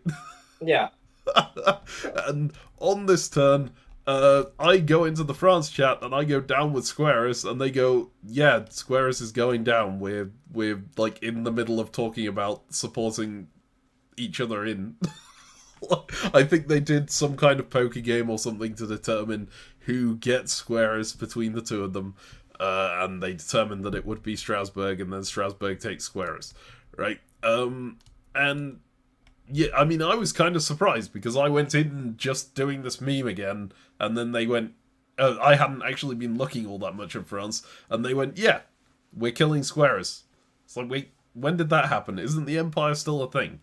And the Empire was still a thing. There was still various people in it, but none of the people adjacent to Squares anymore. And so Squares kind of decrees that he will return in 1916 because the last year of the game, if no one solos beforehand, is going to be 1915, and he orders his unit to go to spring 1916 here, which is why it says invalid on there, and he gets killed, right? So Squares has died, the Emperor is dead, the Empire is in shambles at this point, but there are still various people around the map dedicated to it. I believe Lil gets anointed as the new Emperor for a bit, and then it gets offered to Craiova for some reason. Yeah, it's not strictly relevant, but the Empire does continue to be an alliance in kind of a meme form going forward, even though Squares is dead and everyone in France is just attacking each other. Right? You can also see that Ezio was mentioning Rennes getting powerful here. You see they stab for Montpellier, so even Iron supported Strasbourg in, they die then, because Rennes went in behind them. Yes. Okay, so that is the France update for this phase. This is, Yeah, France is chaotic, and Rennes is impressive because they got Cordoba via a stab, and then they got Montpellier via a stab as well. Yep. And then they still help Barcelona into their Portugal over there, like that Spain goes into Portugal. Mm-hmm. So they still managed to hold true to some deals. She holds true to some deals, and people continue to trust her. And my eyes are rolling at this because person is stabbed on 2 consecutive phases, right? What do you think? And this is why it's so impressive about what Fluminator did, because Fluminator stabbed year 1 and then didn't stab year 2. And it's important to do these kinds of things and show that you can in fact be trusted. There is value in your word. You're not just going to go dotting people constantly. And by doing this, if he can get Innsbruck to build another fleet, it's just glorious. This is one of those scary moves that I don't know if I can actually make, because Innsbruck building an army is quite scary. Right, that's just Also, that's like, just a yikes. what's the downside to you holding in Innsbruck here? You get another build, and they're all fleets, so just go and kill them after that point. There's no risk at all. Whereas here, if Innsbruck builds an army and walks into Klagenfurt, you can do nothing about that, right? Yeah. Yeah, I don't think I would have done this, but hey, he's better at chaos than I am, so I'll leave it to him to decide.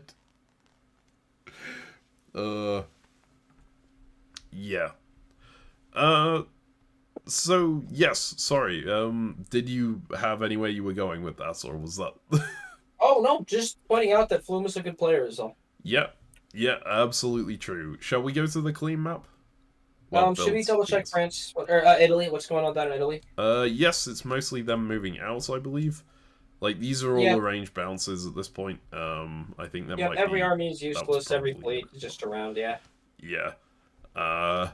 So yes, there's definitely like some negotiation going on here, but as mentioned before, there's way too much to follow for either of us. So there are regions of the board we are just completely ignoring.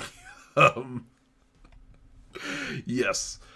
Okay, so going through to the clean map. Importantly here, Adapazari kind of sends out an SOS and says, hey, is anyone willing to help me here? Because I'm in a bit of trouble, especially when I think you ask Varna to kill them, right? And Varna says yes. And they were obviously aware of our problems with Spiral. They were trying to get us to go in on, like, I can't remember if it was just to go in on Spiral. I think it was to come and save them specifically, or to come and help them. And there was some in OFS who were going, yeah, we should do that. I think Bugus in particular, I might be wrong on that. And I was kind of running around going, no, no, no, no, no, no, no, no, no, we do not say anything against, like, in favor of Adipazari. Because if we say that, we are aligning ourselves against GTFO, and if you notice Crescent's position, they stand to lose quite a lot if we align ourselves against GTFO here. So I was just kind of running around keeping my alliance in check, making sure they don't say anything to annoy your one, even though I do kind of want the excuse to jump over this border here. Although I am still a little bit scared of these Gregor armies, so maybe not my own unit forward, but if we could find an excuse to push that one forward, I would be very happy. That said, we are now seeing this Varna unit having come to Carmeland. We are aware that Sankt Polten just stabbed Wells, right? Dornburn has controlled the rift. Spiral in general is quite scary. And if Sankt Polten doesn't just stab Dawn and instead goes this way, then we have some serious problems. So there's a big discussion inside OFS at this point of what we should do going forward. And that discussion results in Crescent agreeing to build Crescent's south coast a fleet here. Just to protect Serpent's Bay, because Serpent's Bay is so important in the case of a Spiral OFS war. And right now, the only person who's got a unit on it is a Spiral player, in the form of Varna. Varna was continuously assuring us that they would not go into Serpent's Bay, in this case, but we weren't 100% sure whether to believe that, and of course, yeah, they'd always have the opportunity to do so if we don't build the fleet right now, because there's never really going to be an opportunity to build that fleet again. So, going into the build phase, that is what happens in this region. And I think that's the only important thing on builds here. Is there anything particularly relevant for you? Fleet ATA, it's not an army, which makes sense for easier to take for the other guys, and it means that there's potentially more issues going on with Storm Basin. Mm-hmm. Yes. Yeah. Alright. Oh, this is interesting. There's a wave in Denizli. Yeah, I think Konya's gonna get it. Because, I don't know, man. It's just, GTFO spent so much time trying to trade builds between people. Obviously, I'm part of it. I am part of the problem. And, like, redistribute dots in places. And then, yeah, the other important part for the builds here is Peacock keeping that army instead of the fleet. Mm-hmm. Just we talked about this. It does in fact happen. It's not on screen or not, Captain. Maybe you can scroll down a little bit to see that the fleet and flightless is what gets disbanded. And I obviously would have loved for that army to be disbanded instead. Because flightless does nothing against me ever. It's never going to be annoying. It's there. It's probably going to get out into Panama at some point and be like useful for GTFO. Army Peacock will not, and it's just going to sit around forever. Yep. Okay. Well, have you potentially asked whether they can convoy it through to bridge or something? I have not. Yeah, I am in... At this point, I am still in Seoul, but about to leave for Tokyo. Yeah, Ezio is going on his great tour of the world at this point. And so... Yeah. So cannot be bothered with such things as diplomacy. Yeah, this game did start at incredibly short notice, if I recall correctly. So yeah, I joined this game. They were like, "Hey, you should do this thing," and I'm like, "Oh, this will be great. Yeah, that sounds like fun. I'll join, sure." Assuming it's gonna start in like 2 months, and then it starts in like a week and a half, and I was like, "Oh, right." Yep. All right. So shall we move on to the moves here then?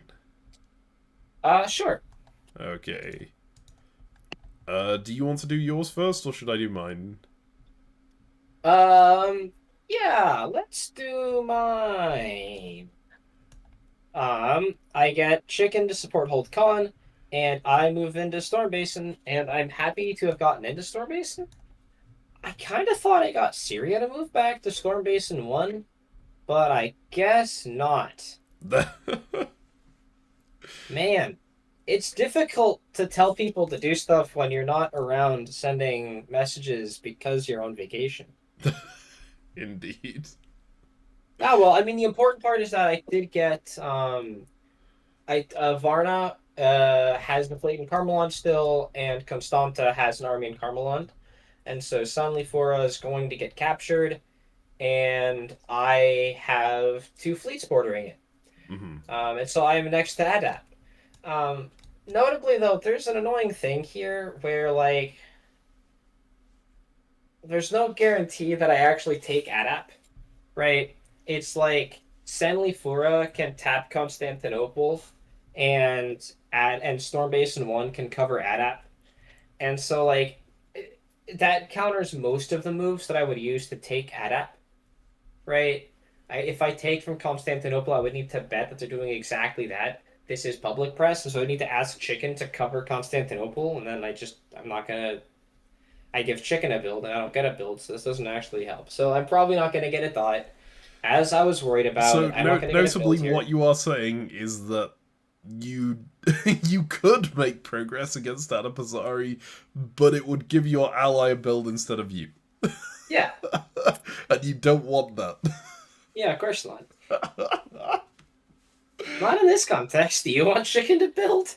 No, not particularly. Right? This one dot tower that's adjacent to two of my centers, and I would be giving them the center that's in between the two that I would have later, and then they would be able to coordinate against Fireback while I don't have any units in Fireback.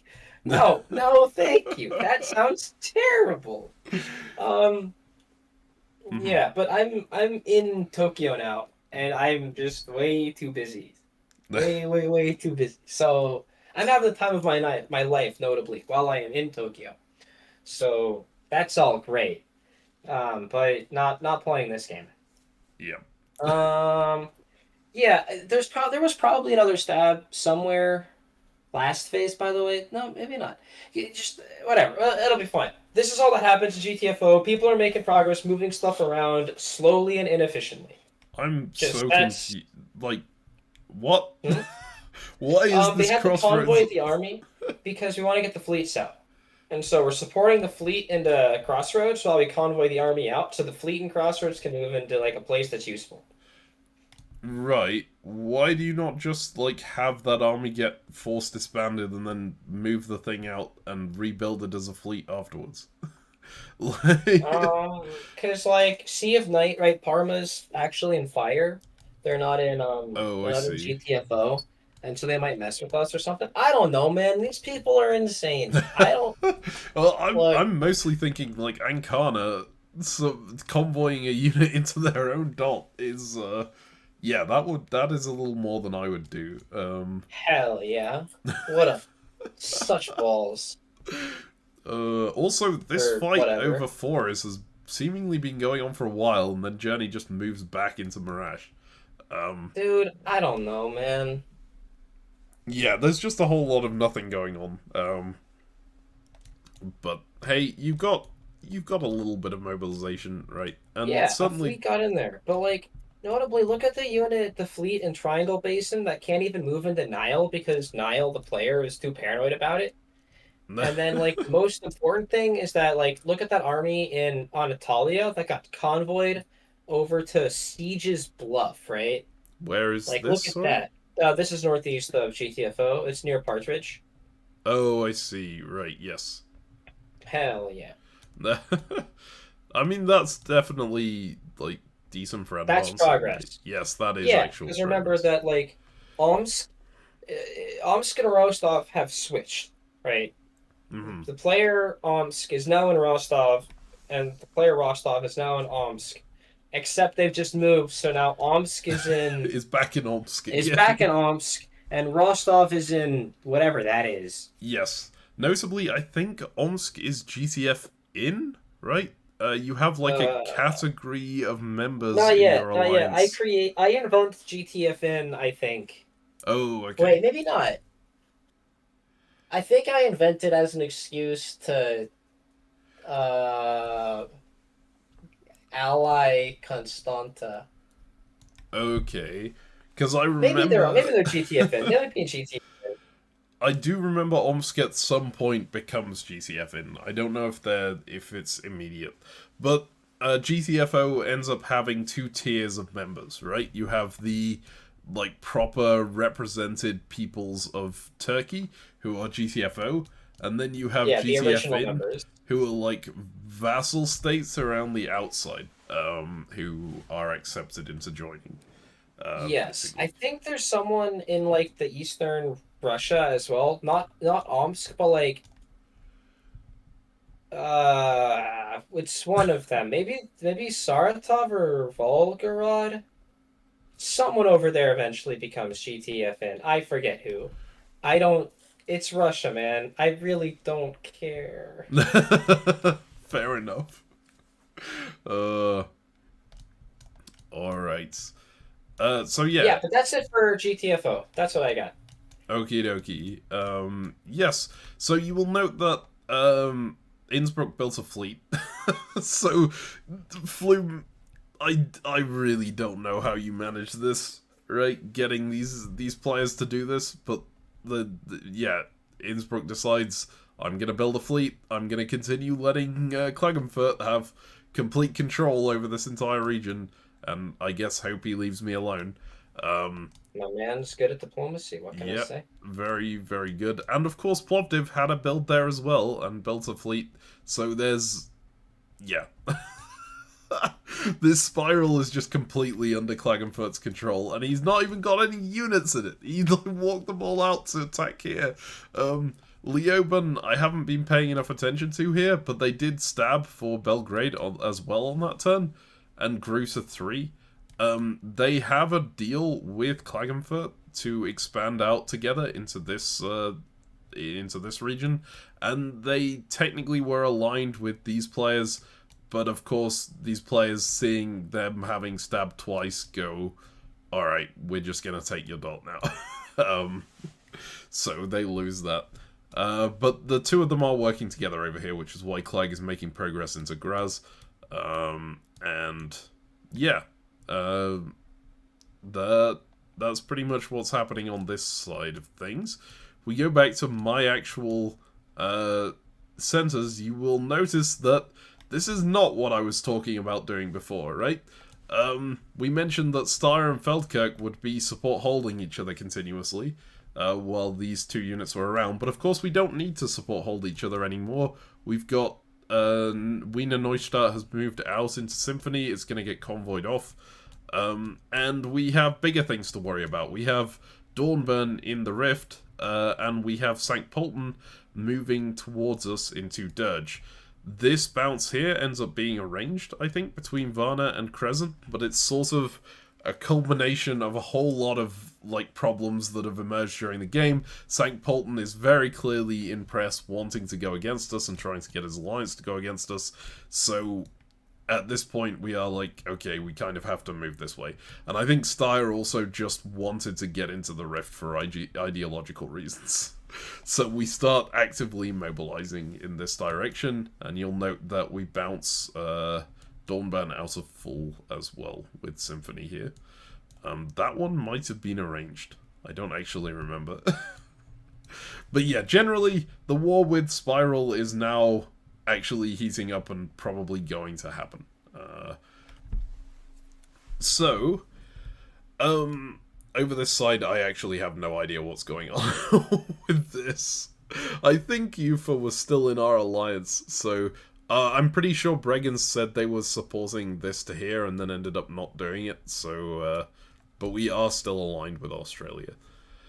Yeah, that is Austrian politics for now.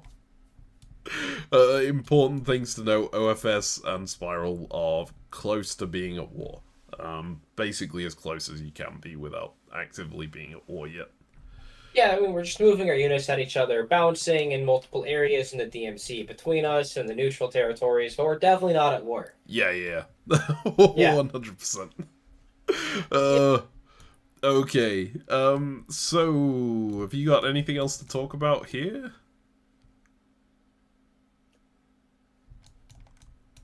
I think in my areas we're good. Let's go look at fire. And just note that important part. Syria is still working pretty closely with fire at this point.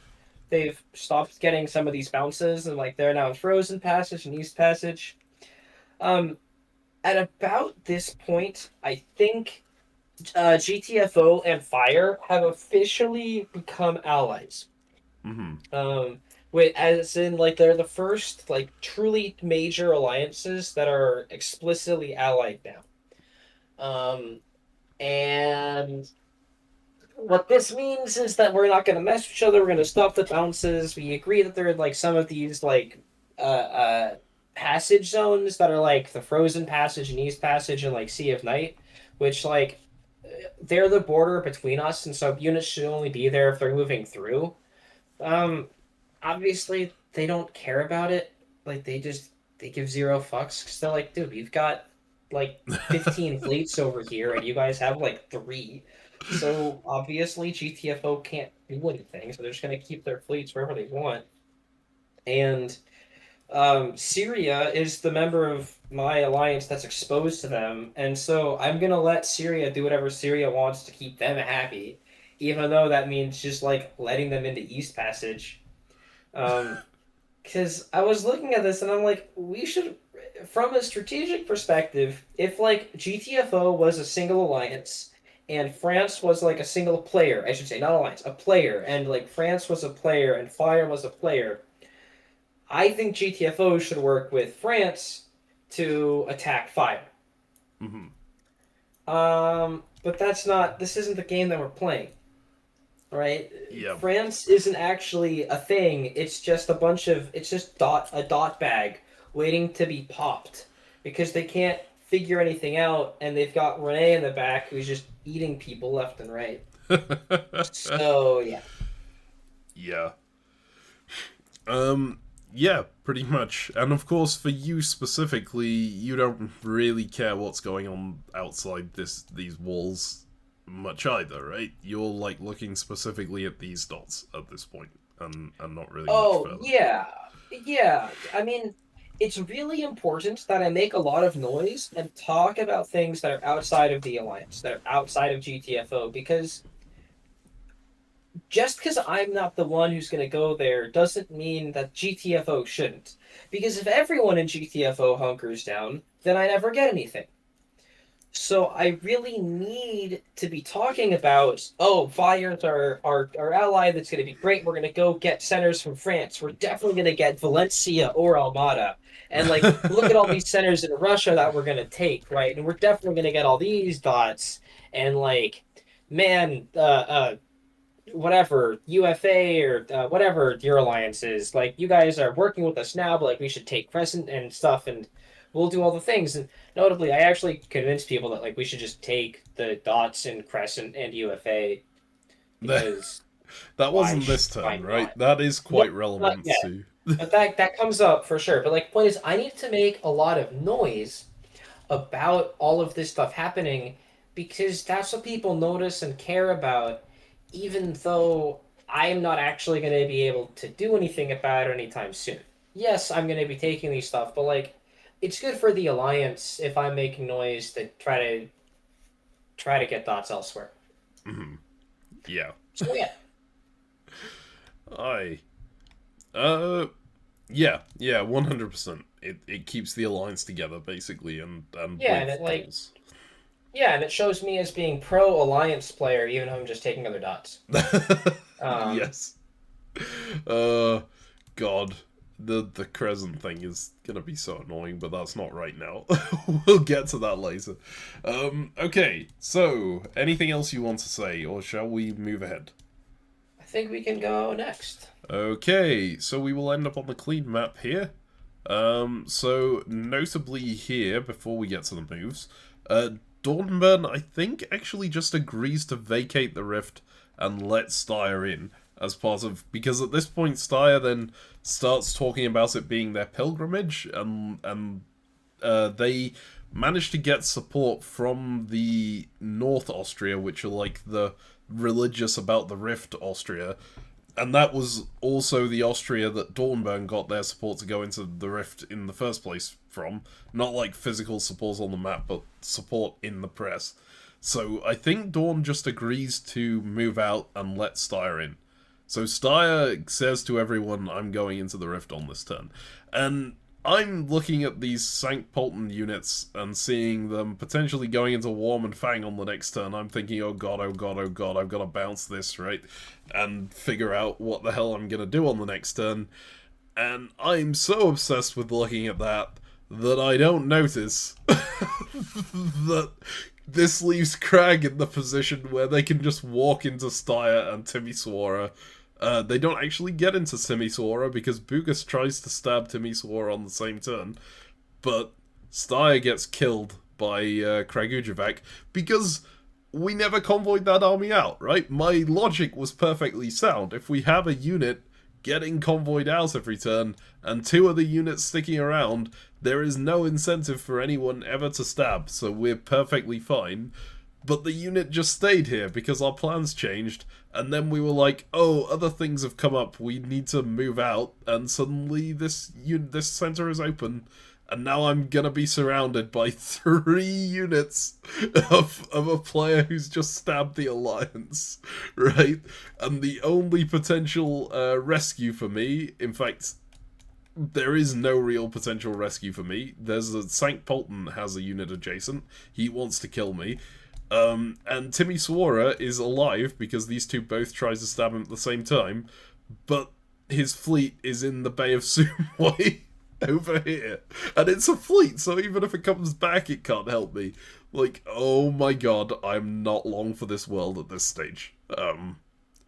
Yeah. I'm really now wishing that I had managed to get Wiener Neustadt on that first turn. Man, wouldn't that have been great if you were the one with the dots instead of your neighbor? Yeah, I know, right? Instead of being completely surrounded by this player, by Kragujevac.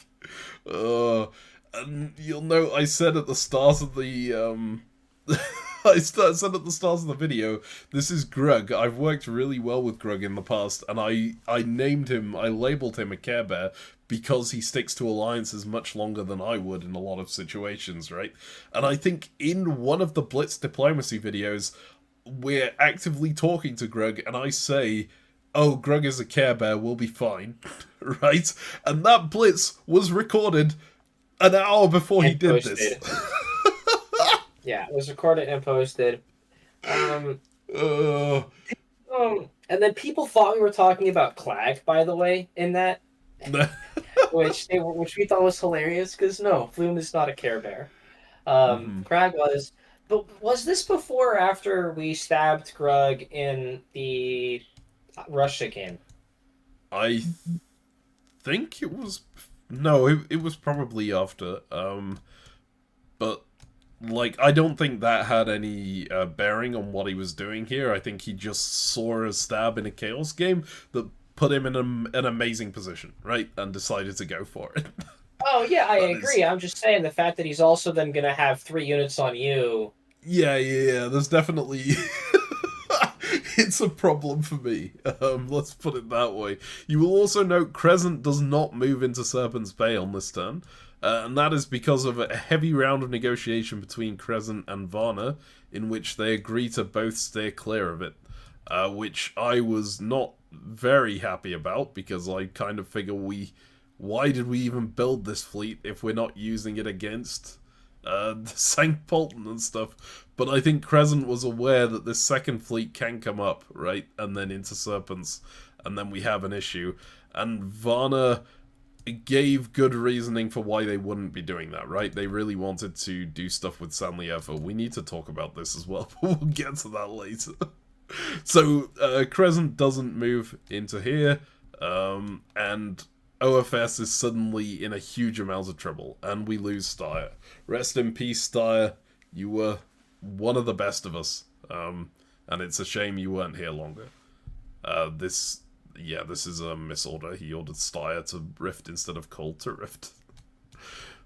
Wouldn't have mattered either way. But actually, it would if you would have colored the rift. Well, actually, Dawn doesn't move out. So, Wouldn't have mattered. yeah. All right. Anyway, so, what's going on in GTFO? Well, I NMR. Mm-hmm. So. Oh my god. Oops. Now, the good news is that legitimately this works better than if I had input moves. Okay. Because I would have supported Storm Basin 2 into ADAP, and Constantinople would have supported that attack. Mm-hmm. But that attack would have been cut by Sanli Fura, and then Storm Basin 1 would have bounced me out, and so then Syria would not be in Storm Basin 1. Yep. So, that wouldn't have been good. But instead, that didn't happen, and now Syria is in Storm Basin 1, and Storm Basin 1 is in ADAP. And as I've said a bunch, this is yet another instance where he would rather have been adjacent to the center because it makes defense optimal, and now that he's in the center is lost. Because now we have enough units on the center that ADAP is going to fall. And so this is great. Peacock and Chicken bouncing and Fireback is arranged because, yeah, I was around this phase to talk to people, but I just forgot to put in my orders. Oops. Mm-hmm. Okay. Yeah. So let me double check some stuff because other things happen. So Grouse, I stabs Bursa here, and I'm almost certain that this is a stab. I'm like 95% sure that this is actually a real stab. Mm-hmm. That now we can handle. And so we had one stab last year where we had ADAP stab, and then this year we have one stab from Grouse, which is great. We have an NMR from Marash, whatever. It feels like you must have another stab here, because Gazianti dies as well, right? Yeah, that seems reasonable. Mm-hmm. I'm not Is sure in what's going Anakar on. right now? That's the army in Crossroads? Oh, yeah! Oh, yeah! This is also a stab, that's right! Wait, But it's where biased. exactly is the stab here? Because this is confusing. Is it just that this was supposed to bounce, out of The Gaz? stab is that the army in Forest should not have. Wait, no, Crossroads? This Crossroads stab? I don't know. I don't think it's a I Crossroads think this stab, is right? probably an arranged bounce between these two and that one NMR'd, right? And That so, sounds right. But then the attack from Forest into Anakara, that's a stab. yes, yeah. That definitely looks that way. Yeah, and that's a stab from another alliance. That's a stab from Fire. Mm-hmm. So, yikes! Look at that. Yeesh.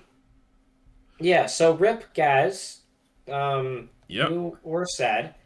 And so now that district has Marash, who NMR'd, Crossroads, who at this point has been incredibly low activity, and Anakara, who is in the center of Crossroads. Yep. So they're not doing great right now as far as activity and stuff. Yeah. The Yeah. other thing I wanted to ask about here was, I guess you might not have been paying attention to this either, but I note that Partridge was supposed to move up to Quarry, but stay in Lighthouse, which means Denizli dies, right? They, lose both centers here? I don't think they gain Yeah, another but they one. moved and like they had a Mart also, so they were pretty low activity, and I don't think this was a stab. Mm-hmm. I'm pretty sure actually that this was negotiated and Partridge just like successfully talked her way into going up to 3 this phase, Yeah. which I was so happy for. Because remember when I was talking about earlier when I said, "Hey, it's really tough for me to make an excuse to go to 3." Right, I would be the first person in the alliance going to 3, so it's kind of crazy for me to go to 3, especially when Siri is on 2. But since Partridge goes to 3, me going to 3 means I'm not the biggest. I am simply tied for biggest, Mm-hmm. which is a very different feeling to have. So I was ecstatic about that. Plus, like having someone on the other side of the alliance who is getting big, right? Going to 3 in this type of game is huge, and I can also be big and strong on my side of the alliance. This is just good news. This is great. I am hoping at this point in the game that I can essentially make one ally out of each of the other people in their respective turkeys, and we can kind of do what Spiral did, and all of us will stab our respective turkeys at a similar time, and then all of these districts that we've split ourselves up into will simply consolidate down to one player per district, which can then be 7 people working together, all at 4+ centers, and Mhm. therefore ready to fight. Yes. So that's what I'm hoping. Or even better, I work with like literally just 1 or 2 people who like, and the 2 of us control like 3 turkeys between us. Um, Remember, 15 supply centers is the number to win, and each turkey has 3 dots plus the Bulgaria for 4 dots. So if you completely control 3 districts only, that's 12 dots already, and then you just need 3 more to literally solo and end the game and just win. Mhm. So Yeah, that's that's a right. long, that's a far ambition, but it's Yeah, yeah. but like that's I mean, come on, I'm in this game. Like if you're in this game, think to win. Notably, the GMs have instituted a rule that if you NMR twice, you get subbed out. Yes. I NMR'd earlier, and the GMs decided, I think for streamer privilege, essentially that they didn't want to sub me out. Notably, I was still very active, and almost everyone else who NMR'd in phases where they like didn't send press and didn't say anything. Whereas both of these phases that I NMR'd, I was still sending like I wasn't top 10 active or whatever, but like I was sending a reasonable amount of press. And I just missed orders. And they implemented the rule about the NMRs after I'd done my first NMR. So they were like, well, it's 2 NMRs from here. Whatever. They didn't want to sub me out. Streamer privilege. Yes, this Streamer is. privilege. I And mean, fair. I think that was right for them to do so because the game is gonna. I guarantee that this game ends up being more interesting because I specifically was still in Constantinople after this Yeah, position. yeah. So I I mean, agree. right call by the GMs. Maybe But in yeah, future, don't NMR. It's the it's the thing to or take away do from because this. like I said, in this position with Constant with my units, literally it was better for me to not input any orders than the orders I would have put in. That is true.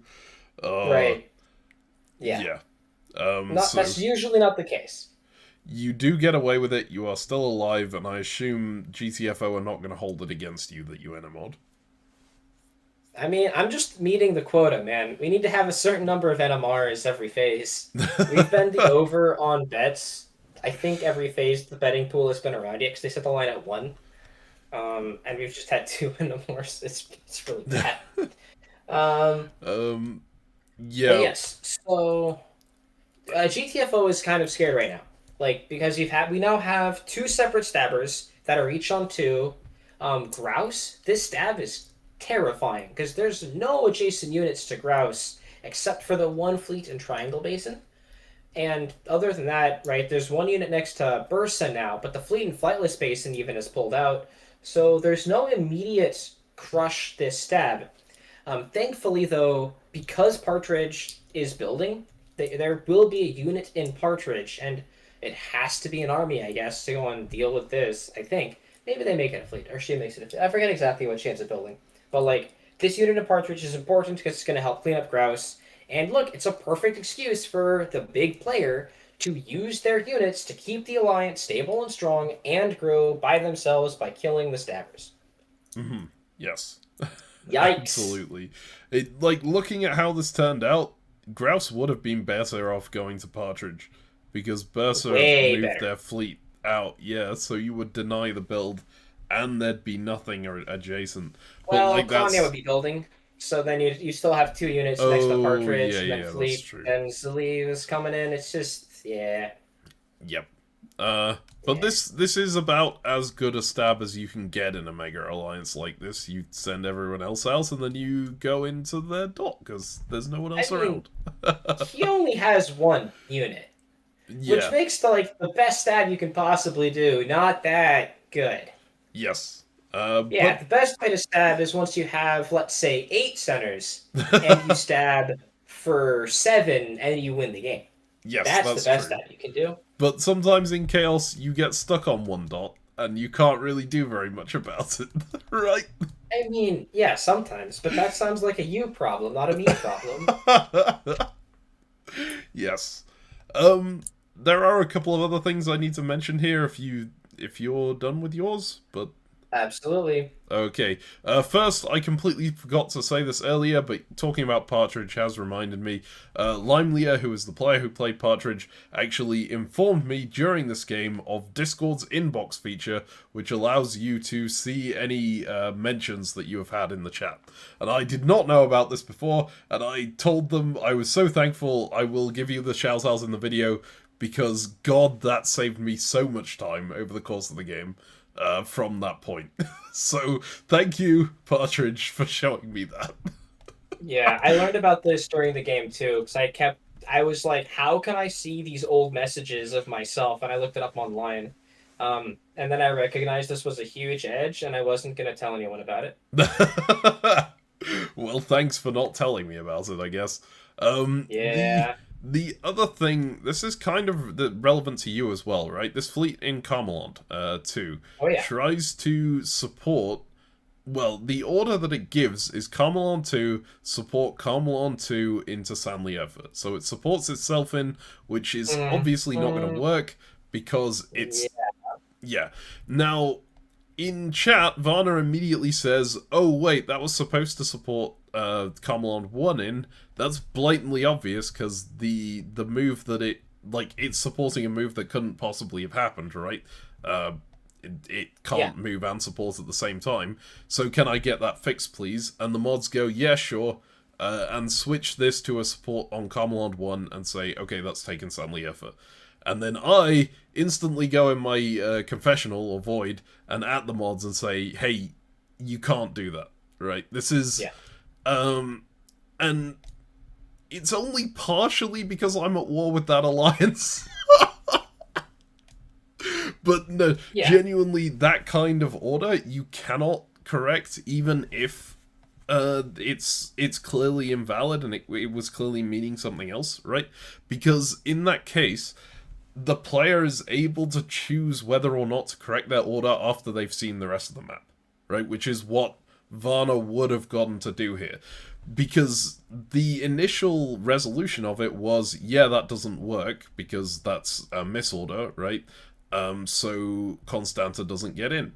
And the Varna goes to the mods and says, hey, I need that corrected, please. And the mods say, if the mods are willing to say yes, then Varna gets to change what happens on the map after they've seen the rest of the moves. They can basically go, is it in my interest for Constanza to get this dot here or not? Should I at the mods about my misorder or not at the mods about it, right? Yeah. Yeah, it opens up a whole can of worms. So I raised an objection with the mods, and I said, you really can't do this.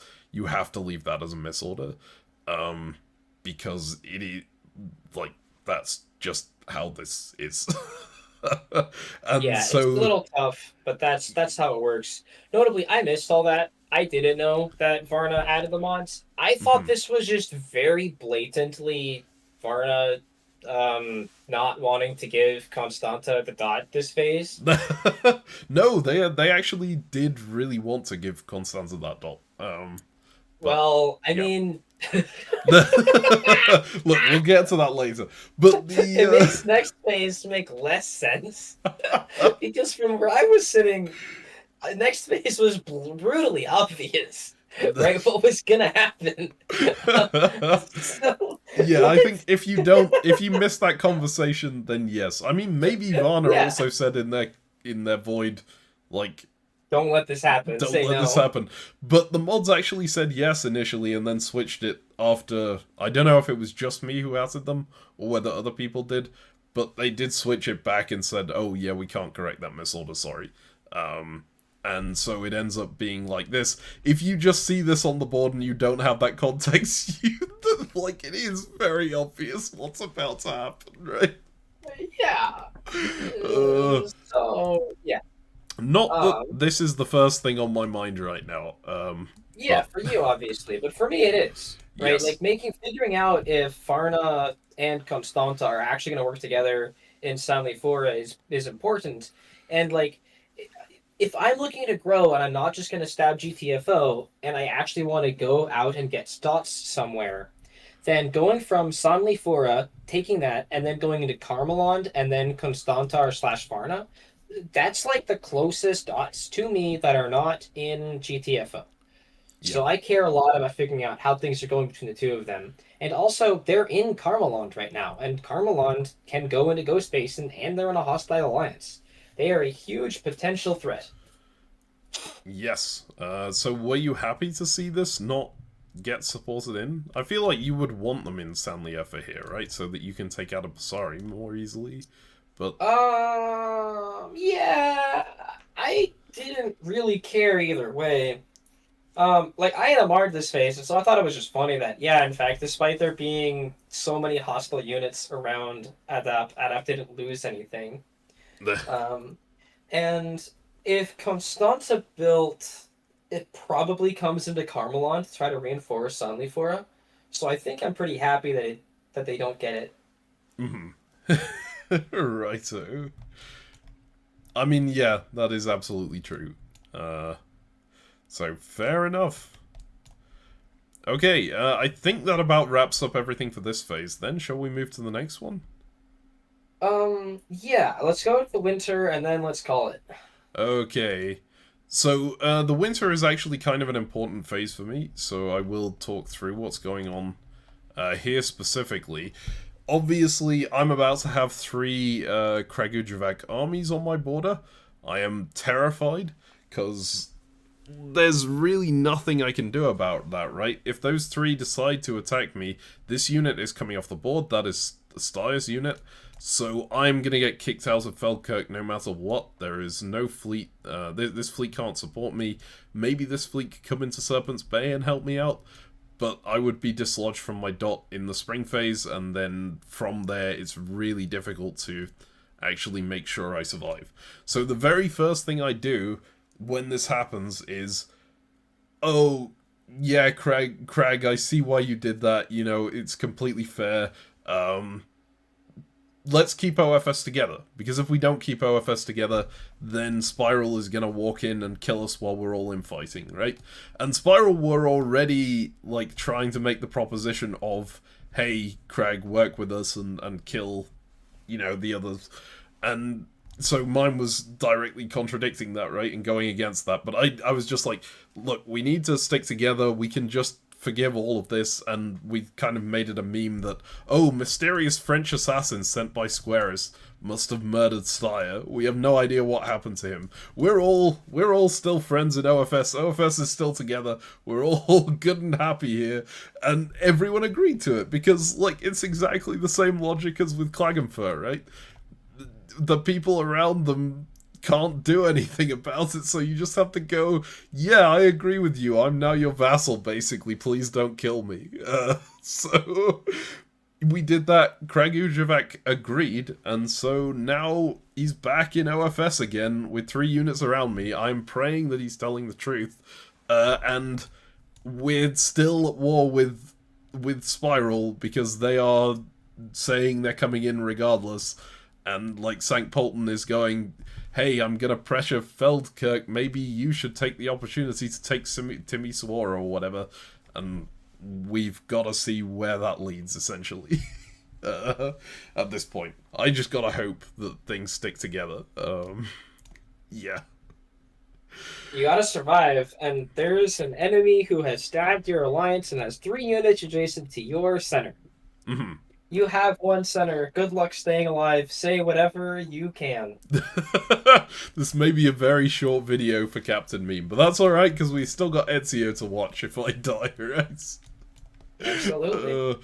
So, anything you want to talk about on this this phase? I guess we haven't actually seen the builds here, but they are relatively straightforward. Oh, Fleet Grouse is an interesting one. Oh, Fleet Yeah, and Partridge? Fleet Partridge. Yeah, they looked at some tactics and discovered that like you can support Partridge into Anatolia and like Peacockos into Quail, and then like the Quail army in Ravine can get a dot somewhere else and survive. And so like there's gonna be a whole bunch of dots changing hands while they actually end up eating grouse, and Hmm. maybe even Bursa too this year. So yeah. Right. Okay. Yeah, I was surprised to see no army here, but that makes sense if they're getting pushed through. Uh, aye. And then I think they're giving it. Actually, yeah, we should stop. We should stop talking because the next phase is where things really start to get real. Okay, so there we go. We are leaving it on Winter 1903. We got through 3 years. Oh, jeez. All right. Okay. Um. Uh... Well, I hope you're you're ready for a long series on this one, guys. Uh. Right. Thank you very much for watching part 1. We will be back with part 2 next time. and more.